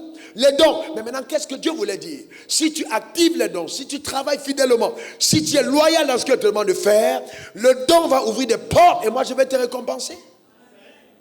Je pouvais dire, ok, Dieu a dit les dons sont là, donc on fait une église, l'entrée payante. Non, ce n'est pas de ça qu'il a dit. Vous devez équilibrer les Écritures. Amen, vous devez équilibrer les Écritures. Vous avez reçu gratuitement, donné gratuitement. N'oubliez pas que le don qui est en vous devra servir votre génération. Le poème que j'ai écrit dernièrement et que j'ai lu, j'ai dit, frère, on va te jeter des pierres dans la vie à partir de tes fruits. C'est à cause de tes fruits. Le don sera aussi sujet de problème. Les gens vont te combattre. Les gens vont te haïr. Je prends un exemple simple. Heureusement, ici, on n'a pas ce genre de problème. Est-ce que vous savez le problème que les belles femmes ont dans des églises charismatiques et évangéliques? Les belles femmes et les riches. Les belles femmes dans les églises charismatiques sont chassées par la femme du pasteur.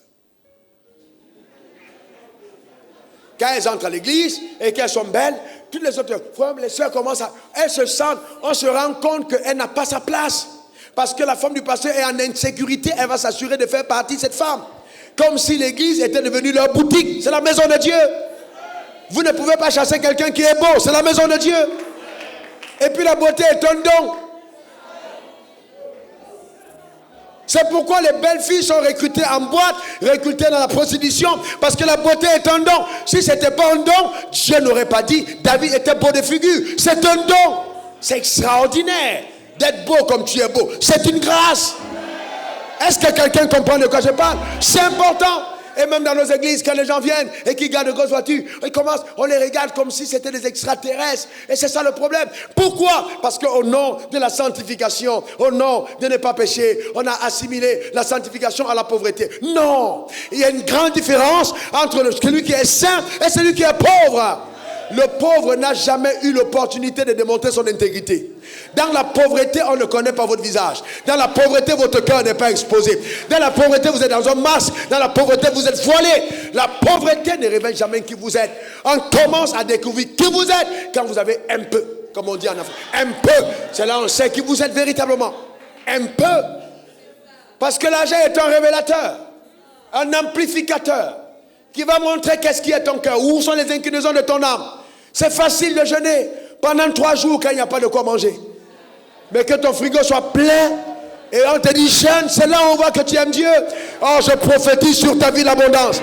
Au nom suprême de Jésus. Donne-moi le meilleur des amens. Dis encore amen. Eh bien, comme j'ai dit, l'autel qui t'impacte est en train de laisser une marque sur ton futur. Donc si tu es exposé à Cabot ici, ton futur va ressembler au message qu'ils sont en train de donner. Un jour, ma femme, pour la première fois, on était à peine mariés là, qu'elle m'a découvert dans ma dimension d'adoration. Et puis, elle voyait la passion et l'engagement que je donnais pour Dieu. Et puis, un jour, elle est venue me voir en larmes et elle m'a dit, c'était un des plus beaux compliments que j'ai reçus d'ailleurs.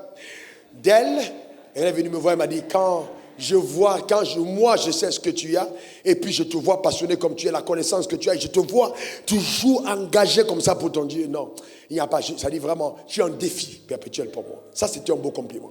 C'était un beau compliment. Très beau compliment. Très, très beau. Vous savez, comme je disais hier, ce qui vient de Dieu te rapproche de Dieu. Ce qui vient de toi t'éloigne de lui. Vous voulez que j'aille dans les profondeurs? Écoute, vous voulez que je sois plus profond? Vous voulez vraiment que je sois plus profond? Écoutez-moi bien. Je peux prophétiser sur lui, parce que je lève-toi. Je prophétise sur sa vie parce que j'en ai le pouvoir. Je déclare qu'il aura l'abondance dans sa vie. Je peux annoncer sur sa vie. Maintenant, suivez-moi bien. La parole qui lui a été donnée, cette parole va commencer à travailler dans l'environnement, travailler dans la nature, coopérer avec le surnaturel pour le conduire à la richesse. Cependant, il a le choix. Soit de laisser le soin au surnaturel satanique de précéder l'action de Dieu. Et là, lui-même se débattra par ses propres forces pour amener à manifestation la prophétie annoncée. Là, il donne naissance à Ismaël. Et quand Ismaël est né, le cœur s'éloigne. Parce qu'il est certes enfant de Dieu, mais il a triché, mais il a trompé. La bénédiction de l'Éternel enrichit, mais nous fait suivre le cœur chacun. Je vais plus loin, frère, je vais plus loin. Maintenant, l'argent que tu gagnes vient avec ton esprit. Si j'ai gagné par la tromperie, maman est entrée dans mon cœur. Alors, toi qui venais à l'hôtel avec ta portion d'alerte, tu ne viens plus. Pourquoi? Parce que maman ne t'a pas donné son argent pour adorer Dieu. Tu es certes frère en crise, mais tu es un frère en crise, qui a besoin de dépollution financière. Qu'on éloigne maman de ta richesse. Parce que quand c'est Dieu qui était derrière, ça te rapproche. Regardez la pêche de Pierre. Quand Pierre a pêché, quand il a pêché les 153 gros poissons, quelle était sa réaction? Il est resté pour tirer? Non. Il a jeté tout ça. Il a dit non, ça me dépasse. Ça me dépasse. C'est le niveau, et c'est plus que la sorcellerie ça. 153 gros poissons apparaissent au bord de la mer. Non. Il a couru vers pour dire non, ça c'est mon maître. il n'a plus fait cas de ce qu'il péchait. Alors que toute la nuit, c'est ce qu'il cherchait. Mais quand c'est arrivé, il a tout laissé. Et il y a des moments de la vie où Dieu te fera expérimenter des percées, des victoires incroyables, et rien ne pourra t'éloigner de lui. Ça te rapprochera au nom suprême de Jésus. Donne-moi le meilleur des amens. Dis encore amen. Vous savez, quand j'écoute des messages, des gens qui voient, oh, parce que parfois je ne dois plus écouter des messages. Depuis que j'ai écouté des messages, ma vie a changé, ma vie a transformé. Frère, vous ne pouvez pas savoir comment est-ce que ça travaille mon cœur. Je n'ai pas droit. Quand je pense aux gens qui dépendent du canal que je suis, j'ai dit non. Je ne peux pas m'amuser. Je pense à eux, pas à moi, frères et sœurs, pas à moi. Je pense à eux. Le problème, c'est qu'en pensant à eux, je continue de fonctionner selon l'essence de mon existence. De fonctionner selon l'essence de mon existence. Un manguier, quel que soit son âge, n'est manguier véritable que quand il porte des fruits. Et les fruits ne sont pas les fruits qu'il mange, mais que les gens mangent. Et il nourrit les gens de ces fruits. Donc si je veux continuer d'avoir de l'influence, je dois continuer de nourrir les gens du fruit que je suis, de l'arbre que je suis. Les fruits que je porte. Je les porte pour les autres. Et je vais plus loin, maman. Je disais ceci dans mon poème, je l'ai envoyé même.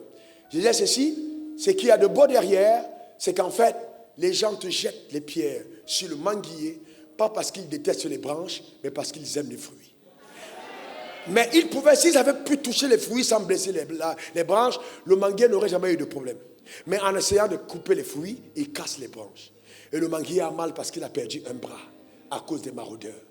Aucun manguier n'a dit, je vais changer de nature, je vais devenir citronnier. Donc vous voyez souvent, à cause justement du travail de notre succès, nous avons envie de renoncer à notre nature. Alors que c'est notre nature qui a fait notre succès. Il faut préserver notre nature. Il faut préserver notre nature. Il faut préserver notre nature. Il faut préserver notre nature. Il faut préserver notre nature. Il faut préserver notre nature. Il faut garder ce qu'on est. Il faut préserver notre nature. Il faut garder ce qu'on est.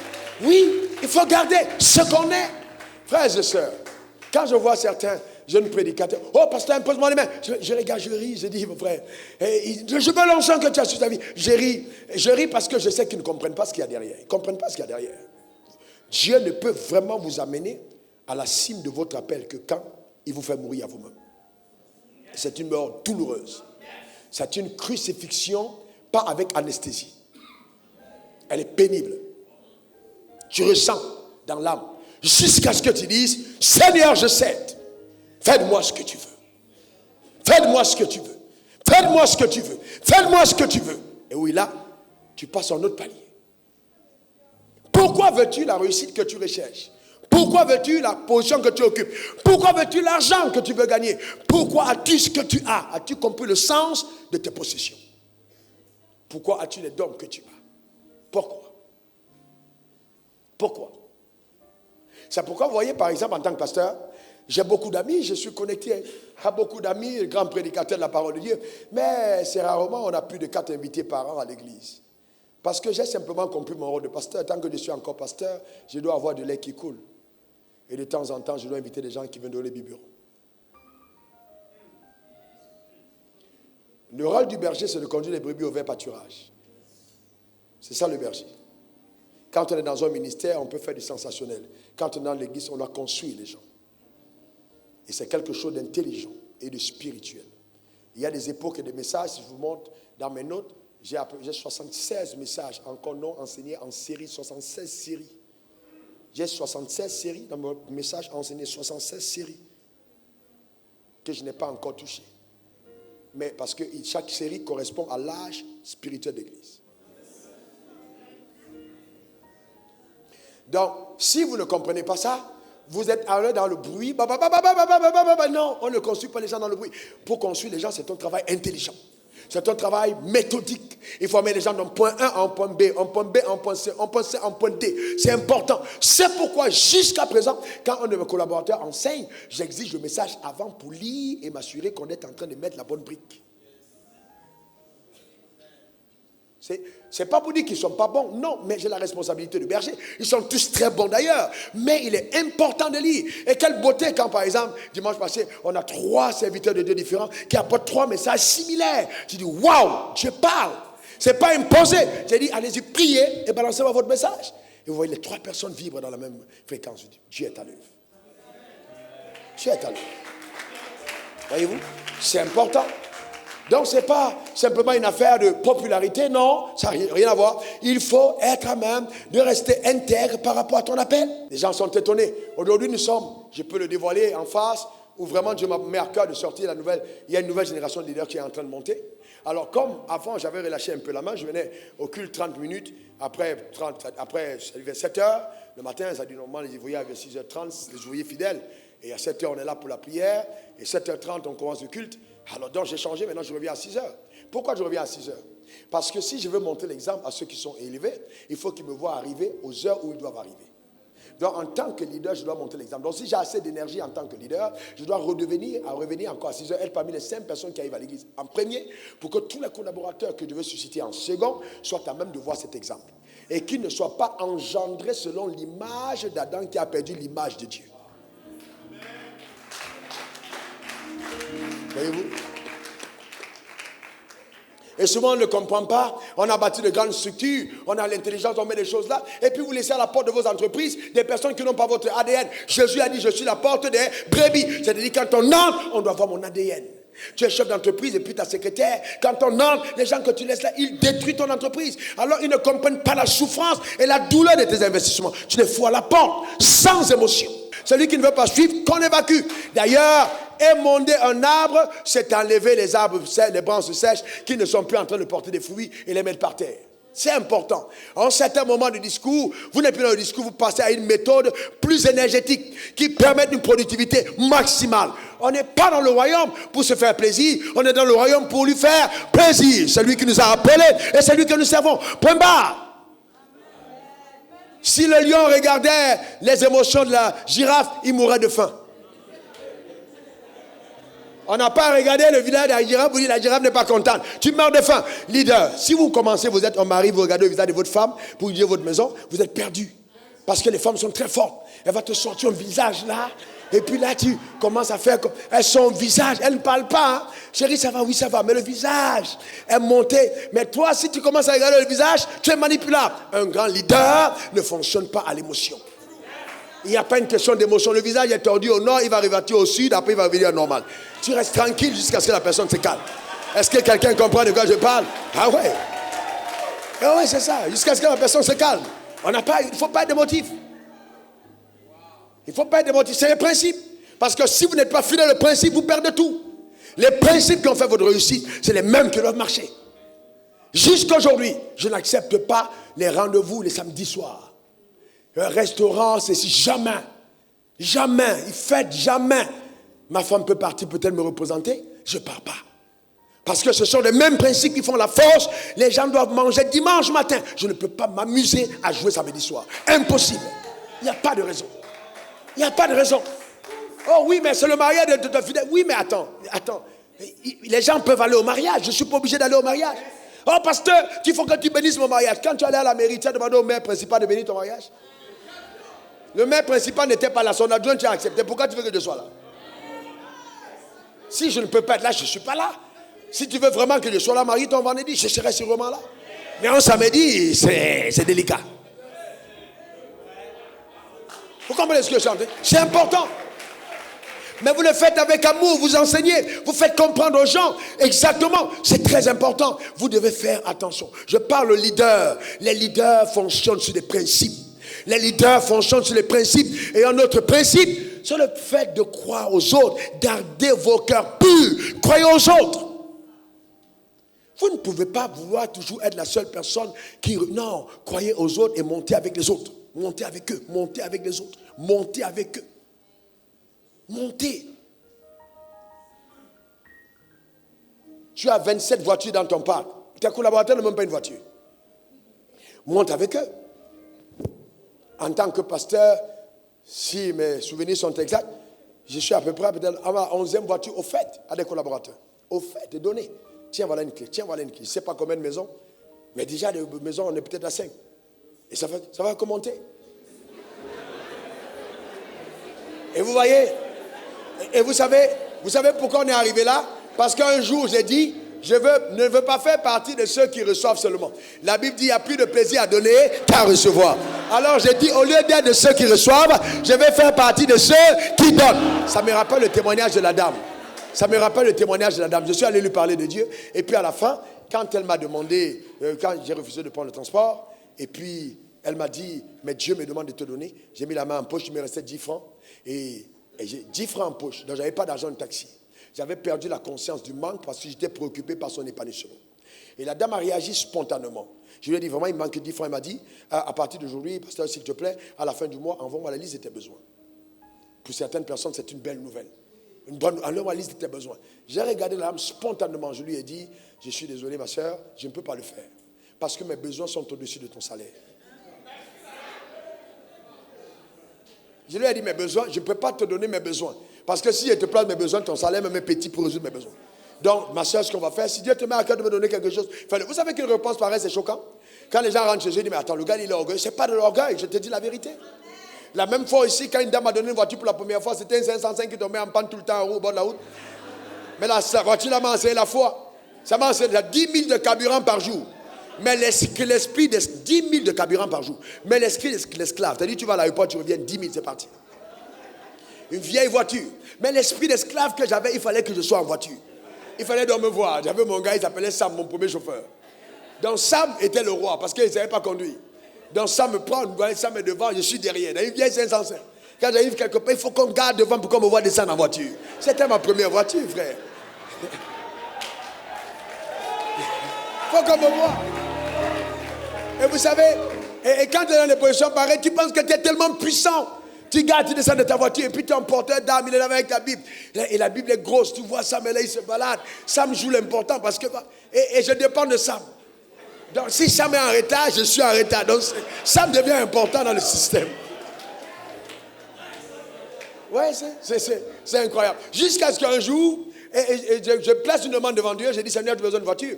Et je continue, il me dit, mais en fait, la voiture que tu es en train de rouler, ce n'est pas celle que tu as commandée. Il m'a dit, tu as demandé une Mercedes. Tu as mis la photo de la Mercedes dans ton bureau. Tu veux une Mercedes. Et toi, tu as pris la 505. Il m'a dit, non, ce n'est pas la voiture que tu as demandé. Donc, qu'est-ce que je fallait faire? Je pouvais dire, Dieu, envoie d'abord la Mercedes, je vais rendre la 505. Il m'a dit, non, va remettre la 505. J'ai pris les clés, je suis allé voir la dame, Madame Folly, à l'époque, là, une gentille dame qui était en même temps mon propriétaire. J'ai dit, Madame, merci beaucoup, mais Dieu me met à cœur de te remettre ta voiture. Ce n'est pas la mienne. C'était ma première voiture. Je suis rentré à pied, j'ai repris le Warren. Mais quand j'étais dans le Warren, je me voyais dans ma Mercedes. Jusqu'à ce que, miraculeusement, quelqu'un d'autre m'offre maintenant ma voiture. Je suis en train de dire à quelqu'un que tu ne te contenteras pas de ce qui n'est pas à toi. Donne-moi le meilleur des amens. Dis encore amen. Mais vous voyez, ça c'est l'école de Dieu, c'est l'école de Dieu. Aujourd'hui, beaucoup de personnes veulent être parachutées à la hauteur sans avoir connu le processus d'élévation. La douleur de gravir les flancs de la montagne pour arriver au sommet. C'est très important. Et une fois qu'on est au sommet, il faut faire attention, la température change. Pendant que tu montais, tu avais un t-shirt, mais quand tu es en haut, il te faut un blouson. C'est plus la même chose. C'est plus la même chose. Il y a des exigences aussi au niveau du sommet. Les gens te regardent, les gens t'observent. Tu peux détruire, tu peux ébranler la destinée de beaucoup de personnes par ton inconduite, par ta légèreté, par ta brutalité. Tu peux ruiner beaucoup de personnes. Il faut faire très attention. Donc il faut apprendre à se préserver. Vous voyez les talents que nous avons, c'est là pour servir Dieu. Donc ne vole pas la gloire de Dieu. Note-le, ne vole pas la gloire de Dieu. Il ne faut pas voler sa gloire. Il ne faut pas voler la gloire de Dieu. Il ne faut jamais oublier d'où te vient justement la source de ta réussite. Ne vole pas sa gloire. Apocalypse 4, verset 10 à 11. Les 24 vieillards se prosternaient devant lui, qui était assis sur le trône, et il adore celui qui vit au siècle des siècles, et ils jettent leur couronne devant le trône, en disant, tu es digne, le Seigneur, Dieu, de recevoir la gloire et l'honneur et la puissance, car tu as créé toutes choses, et par ta volonté, et c'est par ta volonté qu'elles existent et qu'elles ont été créées. Donc, il ne faut pas oublier la source. N'oublie pas d'où tu viens. N'oublie pas d'où tu viens. Il ne faut pas aussi oublier qu'en fait, quand tu quittais l'éternité, il y a eu un mandat qui a été prédéfini pour la gestion de ton temps. Je reprends. Quand tu quittais l'éternité, un mandat a été prédéfini pour la gestion de ton temps. Il faut donc vivre le maximum de ton temps à accomplir le mandat éternel. Quand tu as quitté l'éternité, on t'a confié une tâche, on t'a donné une mission. Il faut donc vivre pour l'accomplir. Il y a un mandat qui t'a été donné. Alors, quand Dieu dit, ceux que j'ai connus d'avance, je les ai prédestinés. On est tous assis au ciel et on est là. Il y a le ciel, on regarde la terre. Tous nos frères qui sont morts avant nous, ils sont au ciel. La Bible dit qu'on a environné d'une nuée de témoins, c'est-à-dire Abraham regarde, tout le monde regarde sur la terre et nos espoirs sont visibles. Même si on ne les voit pas, ils nous voient. Parce que quand vous traversez justement la zone du naturel, vous entrez dans l'invisible, vous devenez un esprit et l'esprit a la capacité de voir dans le naturel. Donc les gens qui nous ont précédés, ils regardent notre course, ils nous voient. Donc quand nous sommes au ciel et nous sommes avec Dieu, nous voyons ce qui se passe sur terre. Et quand nous devons quitter le ciel, Dieu nous appelle de côté, il dit ok, et voilà, tu vas descendre sur la terre, voilà ce que tu vas faire, voilà. Donc quand tu quittes le ciel, tu vas transiter vers le ventre de ta mère. Mais en entrant dans le ventre de ta mère a été conçue dans le péché. L'iniquité fait que tout ce que Dieu t'a dit avant, tu as oublié. Tu ne te souviens plus de ce que Dieu t'a dit. Mais quand Dieu dit qu'il t'a connu d'avance, il a connu tes aptitudes, tes talents, ton potentiel. Il y a tout qui t'a déjà été dit là-haut. Maintenant, quand tu es dans le ventre de ta mère, tu oublies tout parce que tu es né dans le péché. Est-ce qu'il ne vous est pas souvent arrivé quelque part d'être dans un endroit et d'avoir l'impression de l'avoir déjà vu? Non, soyez sérieux, vous avez l'impression d'avoir déjà vu? Est-ce qu'il ne vous est pas arrivé d'avoir l'impression d'avoir déjà vécu une scène? Mais pourquoi? Parce qu'en fait, vous êtes spirituel. Il y a des choses qui ont été déjà vues à l'avance. Il y a des choses qui ont déjà été pratiquées à l'avance. Il y a des scènes que vous avez déjà vécues. Parce que c'est quelque chose qui se joue comme en différé.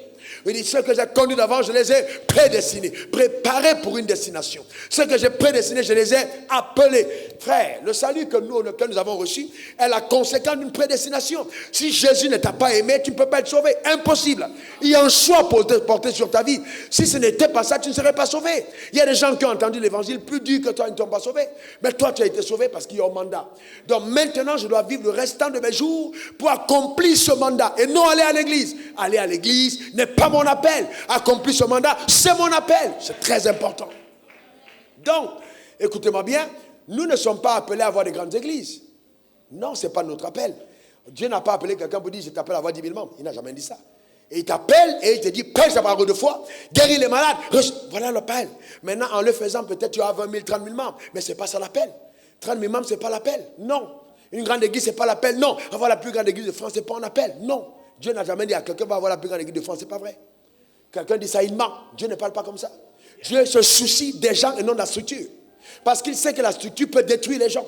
Il n'est plus soucieux des gens. Sinon, Jésus aurait battu l'église et laissé Pierre pasteur principal. Il n'a pas fait. Il a bâti Pierre et il a laissé Pierre continuer. Quand il dit je bâtirai mon église, ce n'était pas les gens dans une assemblée, c'était les gens qu'il met à part, son ecclésia, qu'il met à part pour l'influence du monde. D'accord? Donc ne laissez pas votre succès vous enfermer. Non, votre succès ne vous enferme pas. Déployez-vous. Déployez-vous. Écoutez-moi bien. Vous savez que celui qui avait 5 talents a donné combien de talents en retour? Il a donné combien? Celui qui avait 2 a donné combien de talents? 4. Celui qui avait 1? Enterré 1. Est-ce que celui qui avait 5 talents, s'il avait ramené 8 talents, c'est-à-dire plus 3, il aurait été fidèle? Belle question. Non, il avait 5 talents, il a ramené 10. Il avait 2 talents, il a ramené 4. Il avait 1 talent, il a enterré. S'il avait ramené 8 talents, est-ce qu'il aurait été fidèle? Alors, voici ce qui se passe. Certains d'entre vous avaient eu 5 talents et vous avez déjà produit 8. Et au 8e talent, vous devenez ivre, alors qu'il y a 2 talents latents. En fait, c'est pour ça que Dieu dit, le juste vivra par la foi. S'il se retire, mon âme ne prend plus plaisir à lui. Se retirer ne veut pas dire, je crois en Dieu pour une maison. La foi n'est pas une question de possession. La foi, c'est d'abord une question d'obéissance à la voix pour les réalisations. Tous les hommes, des grands hommes de foi, dans la Bible, n'ont pas eu la foi pour manger. Non, ils ont eu la foi pour conquérir le monde. Ils ont eu la foi pour la croix.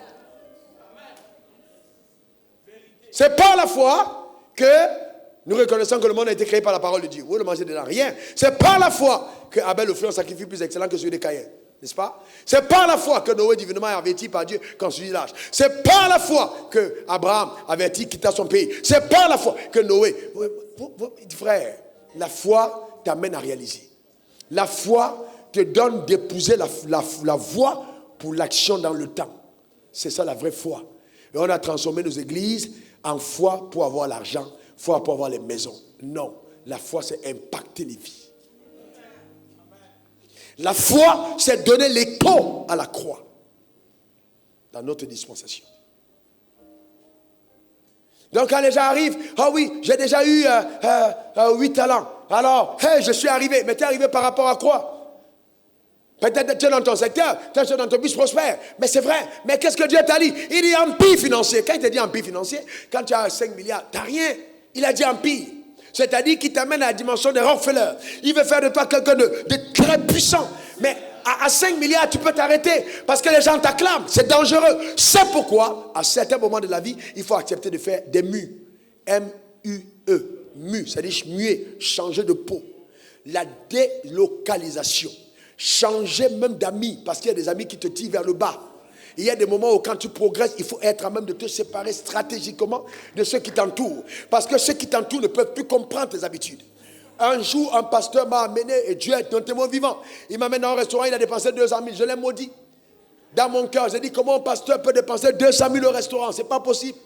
200 000 au restaurant, j'ai commencé à dire, non, c'est pas vrai. Comment les gens dépensent l'argent de Dieu comme ça? 200 000, mais c'était par rapport à mon niveau. Quand vous touchez 15 000 par mois, quelqu'un dépense 200 000 devant vous, il peut vous rendre fou. Voyez-vous? Donc, il faut faire attention, parce que les gens qui te côtoient peuvent te tuer. Ils te tuent parce qu'ils ne sont pas de ton zonage. Ils ne sont pas de ton plumage. Il faut être même en un certain moment, tout en étant proche des gens, de ne pas amener tout le monde dans ton cercle restreint. Parce que ce sont les gens de ton cercle qui te tuent. On n'a jamais touché Jésus tant qu'un gars de son cercle ne l'a pas livré. Le principe est clair. Ceux que tu es dans ton cercle, ils ont la clé d'accès à ta personne. Il faut faire attention à qui tu donnes la clé d'accès à ta personne. Vous voyez? Et donc, on ne voit pas ces choses là, on regarde au naturel. Non, il y a des choses que Dieu t'a dites. Il y a un mandat qui t'a été assigné. Poursuis les rêves que Dieu a mis en toi. Poursuis-les. Il y a des choses que je vois toujours quand je me mets à genoux.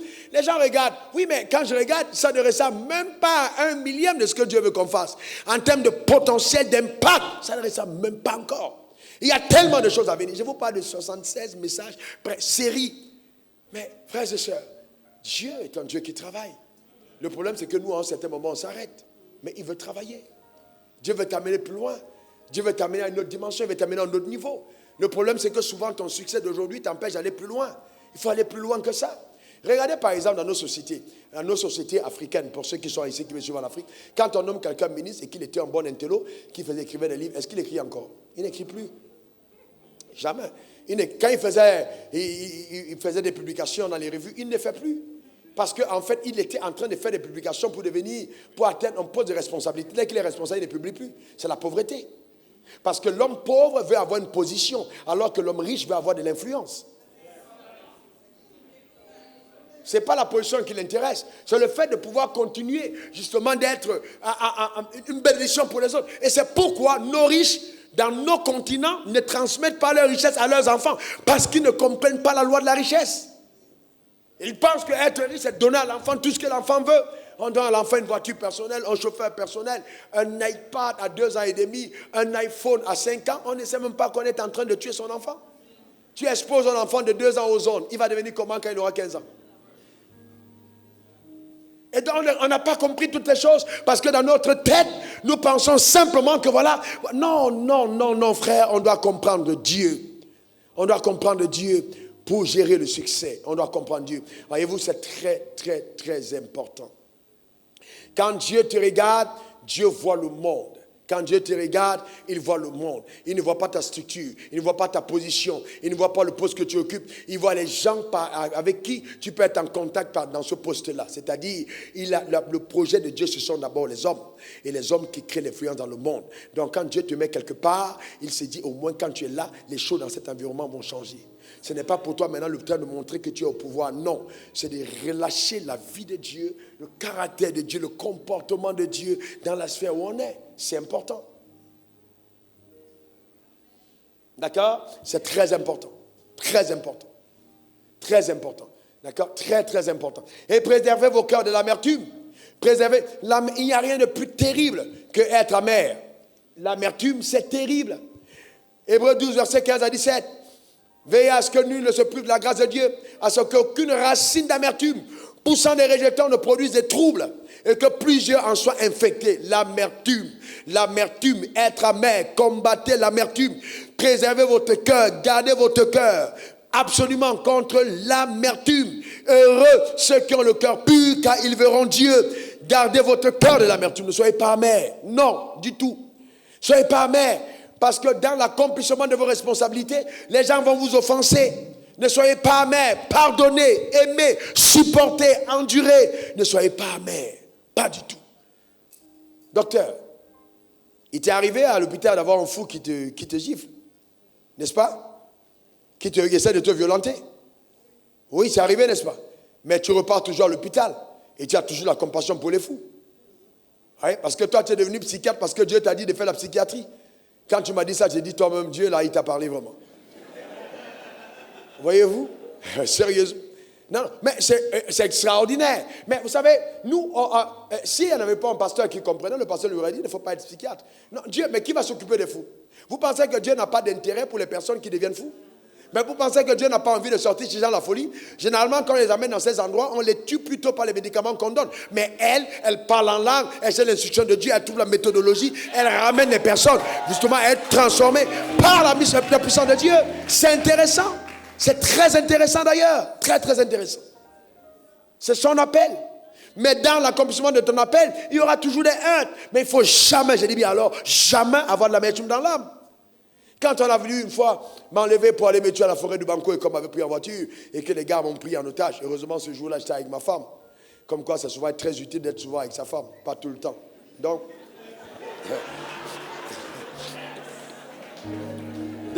ce jour-là, on était dans la voiture. Les gars nous prennent et puis ils m'amènent à la... Mais ils réalisent que je suis avec ma femme. Et quand ma femme parle, ils se rendent bien compte, c'est une Ivoirienne. Ça ne correspond pas à ce qu'on leur a dit. Et puis, dans la voiture, j'ai une parole de connaissance. Dieu me donne de savoir, de donner le nom de la personne qui les a envoyés. Ça vient juste par inspiration. La parole de connaissance est sortie. Et là, j'ai dit, c'est elle qui vous envoie. Et puis, je dis, mais cette personne-là a chez moi, chez elle, telle chose pour moi. Et puis, ils disent, ah bon. Et puis, tout de suite, Dieu commence à mélanger la circonstance. Et pour terminer l'histoire, vers 2h du matin, 1h du matin, ils nous laissent. Et à la forêt de Banco, je leur ai dit, les gars, vous nous laissez ici, nous n'avons rien fait. Parce que là, quelqu'un d'autre va nous prendre pour nous tuer. Ramenez-nous au moins, il y a la lumière. Vous comprenez ce que je veux dire? Donc maintenant, ils nous ramènent et ils partent.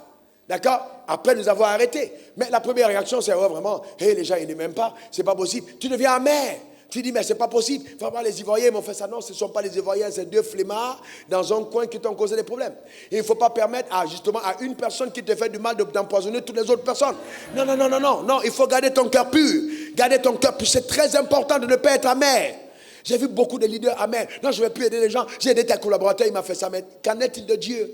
Il a fait Lucifer. Il n'a pas aidé, il a fait. Il a mis à côté. Il a donné le bras droit au-dessus des autres.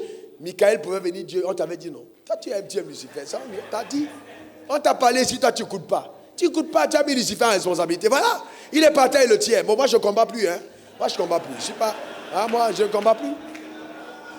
N'est-ce pas? Non, parce que quand vous regardez ça, vous vous dites non, non, mais quand même peut dire Dieu, mais Gabriel dit non, moi aussi, je suis plus là dans les messages. Tout le temps, tu m'envoies, c'est moi qui dois descendre à gauche, je dois donner les messages. Voilà, Lucifer, tu as laissé ça. C'est lui qui t'a trahi. On t'a bien dit ici. N'est-ce pas? Mais Dieu aussi peut dire, bon, comme c'est comme ça, vraiment, c'est fini avec ces histoires. Non. Mais il a toujours, malgré le fait que Lucifer l'a trahi, il a fait confiance à l'homme. Il a fait confiance à l'homme. Et à l'homme, il n'a même pas dit, il dit, moi je garde le ciel pour moi, toi tu gardes la terre pour toi. Et je prends ce que je suis, je mets en toi. Donc tout ce qui se fait sur la terre, c'est de ton pouvoir. Allons-y plus loin. Il dit même à l'homme, en te donnant la terre, je m'interdis d'ingérence dans tes affaires. Parce que c'est toi qui règne sur terre. Moi, je suis au ciel. Mais dépend de moi pour régner. C'est pourquoi, même quand Marie tombe enceinte et que Joseph veut chasser sa femme, l'ange est obligé d'aller négocier avec Joseph pour dire à Joseph, s'il te plaît, c'est vrai, on n'était peut-être pas averti, mais l'enfant qu'elle porte là, c'est le Saint-Esprit, s'il te plaît. Reprends ta femme et puis vas-y avec elle. Est-ce que quelqu'un comprend de quoi je parle? C'est comme ça que Dieu travaille. Que la faveur de Dieu soit ta portion au nom suprême de Jésus. Donne-moi le meilleur des amens. Dis encore amen. C'est le Dieu qu'on sert, frères et sœurs. C'est le Dieu qu'on sert. Mais quand Lucifer est parti, il n'a pas changé Dieu. Lucifer n'a pas quitté Dieu parce que Dieu était mauvais. Lucifer a quitté Dieu parce qu'il était mauvais. Donc il faut anticiper dans la vie, il y a des gens qui vont vous quitter. Ne vous prenez pas pour... les gens vont vous trahir. Si on a fait ça au bois vert, quand sera-t-il du bois sec? Gardez vos cœurs. Gardez votre cœur. Gardez votre cœur. Gardez votre cœur. Et prenez la décision de ne jamais être offensé, quel que soit ce qui arrive. Le pardon, c'est la méthode d'action. Ne dénaturez pas votre être à cause de certaines personnes qui vous ont trahi. Dieu n'a pas cessé d'être amour à cause de Lucifer. Vous voulez encore que j'aille plus loin? Il a fait confiance à Adam, n'est-ce pas? Adam est allé en mariage avec Lucifer. Vous savez pourquoi Dieu dit qu'il y a le divorce? Vous savez pourquoi Dieu dit qu'il y a le divorce? Parce qu'il est la première personne qui a été victime de divorce. La première personne à avoir divorcé dans l'univers, c'est Dieu. Dieu est la première personne qui a divorcé. Ça vous choque? Il a divorcé, il était en alliance avec Adam. Il était en mariage. L'alliance était un mariage avec Adam. Adam l'a quitté pour aller se mettre sous l'autorité de Lucifer. Dieu a souffert la séparation. C'est pour ça qu'il dit adultère que vous êtes. Ne savez pas que l'amour du monde est une inimitié contre Dieu. Il dit adultère. Donc chaque fois que je sors des voies saintes de Dieu, Dieu considère que je suis une femme qui le trompe.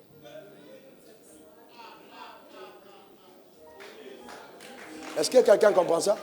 Donc quand il dit je hais le divorce, il connaît la déloyauté. Donc sa femme l'a quitté pour aller prendre pour mari son ennemi. Imaginez, mettez dans votre contexte. Vous êtes marié, votre voisin est en palabre avec vous. Et puis il prend ta femme. Ta femme quitte ta maison. Elle va habiter sa maison. Et toi tu as la capacité de mettre le feu dans leur maison. Tu vas les regarder. Tu vas incendier la maison la même nuit. Mais toi tu prends la stratégie de tourner vers la maison, de trouver les moyens, de guetter quand la femme sort, d'envoyer des petits messagers pour commencer à reconquérir ta femme. Mais entre-temps, la femme dort tous les nuits avec ton ennemi. Et tu viens maintenant, tu prends ta femme pour dire je la ramène en mariage. Sauf que quand tu la ramènes en mariage, tu dis mais là je vais effacer toutes les traces de mon ennemi en elle. Mais je vais garder ma femme. C'est ce que Dieu a fait pour toi. C'est ce que Dieu a fait pour toi. Donc quand il te dit de renouveler ton intelligence, il dit, s'il te plaît, ne me rappelle plus un seul moment que tu vivais avec mon ancien mari. Ne me rappelle plus un seul moment que tu vivais avec un autre homme. Parce que chaque fois que tu penses mal, tu me rappelles ton ancien mariage. Donc le renouvellement de l'intelligence n'est pas simplement ça, c'est le fait de démontrer à Dieu qu'on est sorti totalement de l'ancien mariage et qu'on est content d'avoir retrouvé le nouveau mari. La sainteté devient une démonstration de notre amour. C'est pour ça qu'il dit, si vous m'aimez, gardez mes commandements. Gardez mes commandements. Gardez mes commandements. La sainteté devient une adoration. La sainteté devient une soumission. La sainteté n'est plus une loi, mais c'est ton style de vie. Tiré par l'amour de Dieu dans le sein de Dieu. C'est pour ça qu'il dit que l'heure vient, elle est déjà venue, où les vrais adorateurs m'adoreront en esprit et en vérité. C'est-à-dire quand tu lèves les mains, c'est dans l'intérieur de toi que tu dis Seigneur, comment j'ai pu faire pour vivre toutes ces années hors de toi. Oh mon Père, quand je pense à ce que j'étais, avec toutes ces années dans la cigarette, toutes les nuits en boîte de nuit, et ma vie était détruite. Quand tu penses à ça, ton amour pour Dieu c'est autre chose. C'est pas les chants, mais c'est la mélodie de cet amour dans ton cœur. Tu sais où il t'a pris, tu n'as pas envie d'être ailleurs qu'à ses côtés. Parce que c'est là où tu as expérimenté la vie, tu as expérimenté le succès, tu as expérimenté la protection, tu as expérimenté la faveur. Et c'est là que tu as un avenir pour ton futur. C'est là que la force t'est donnée, dans la présence de ton maître.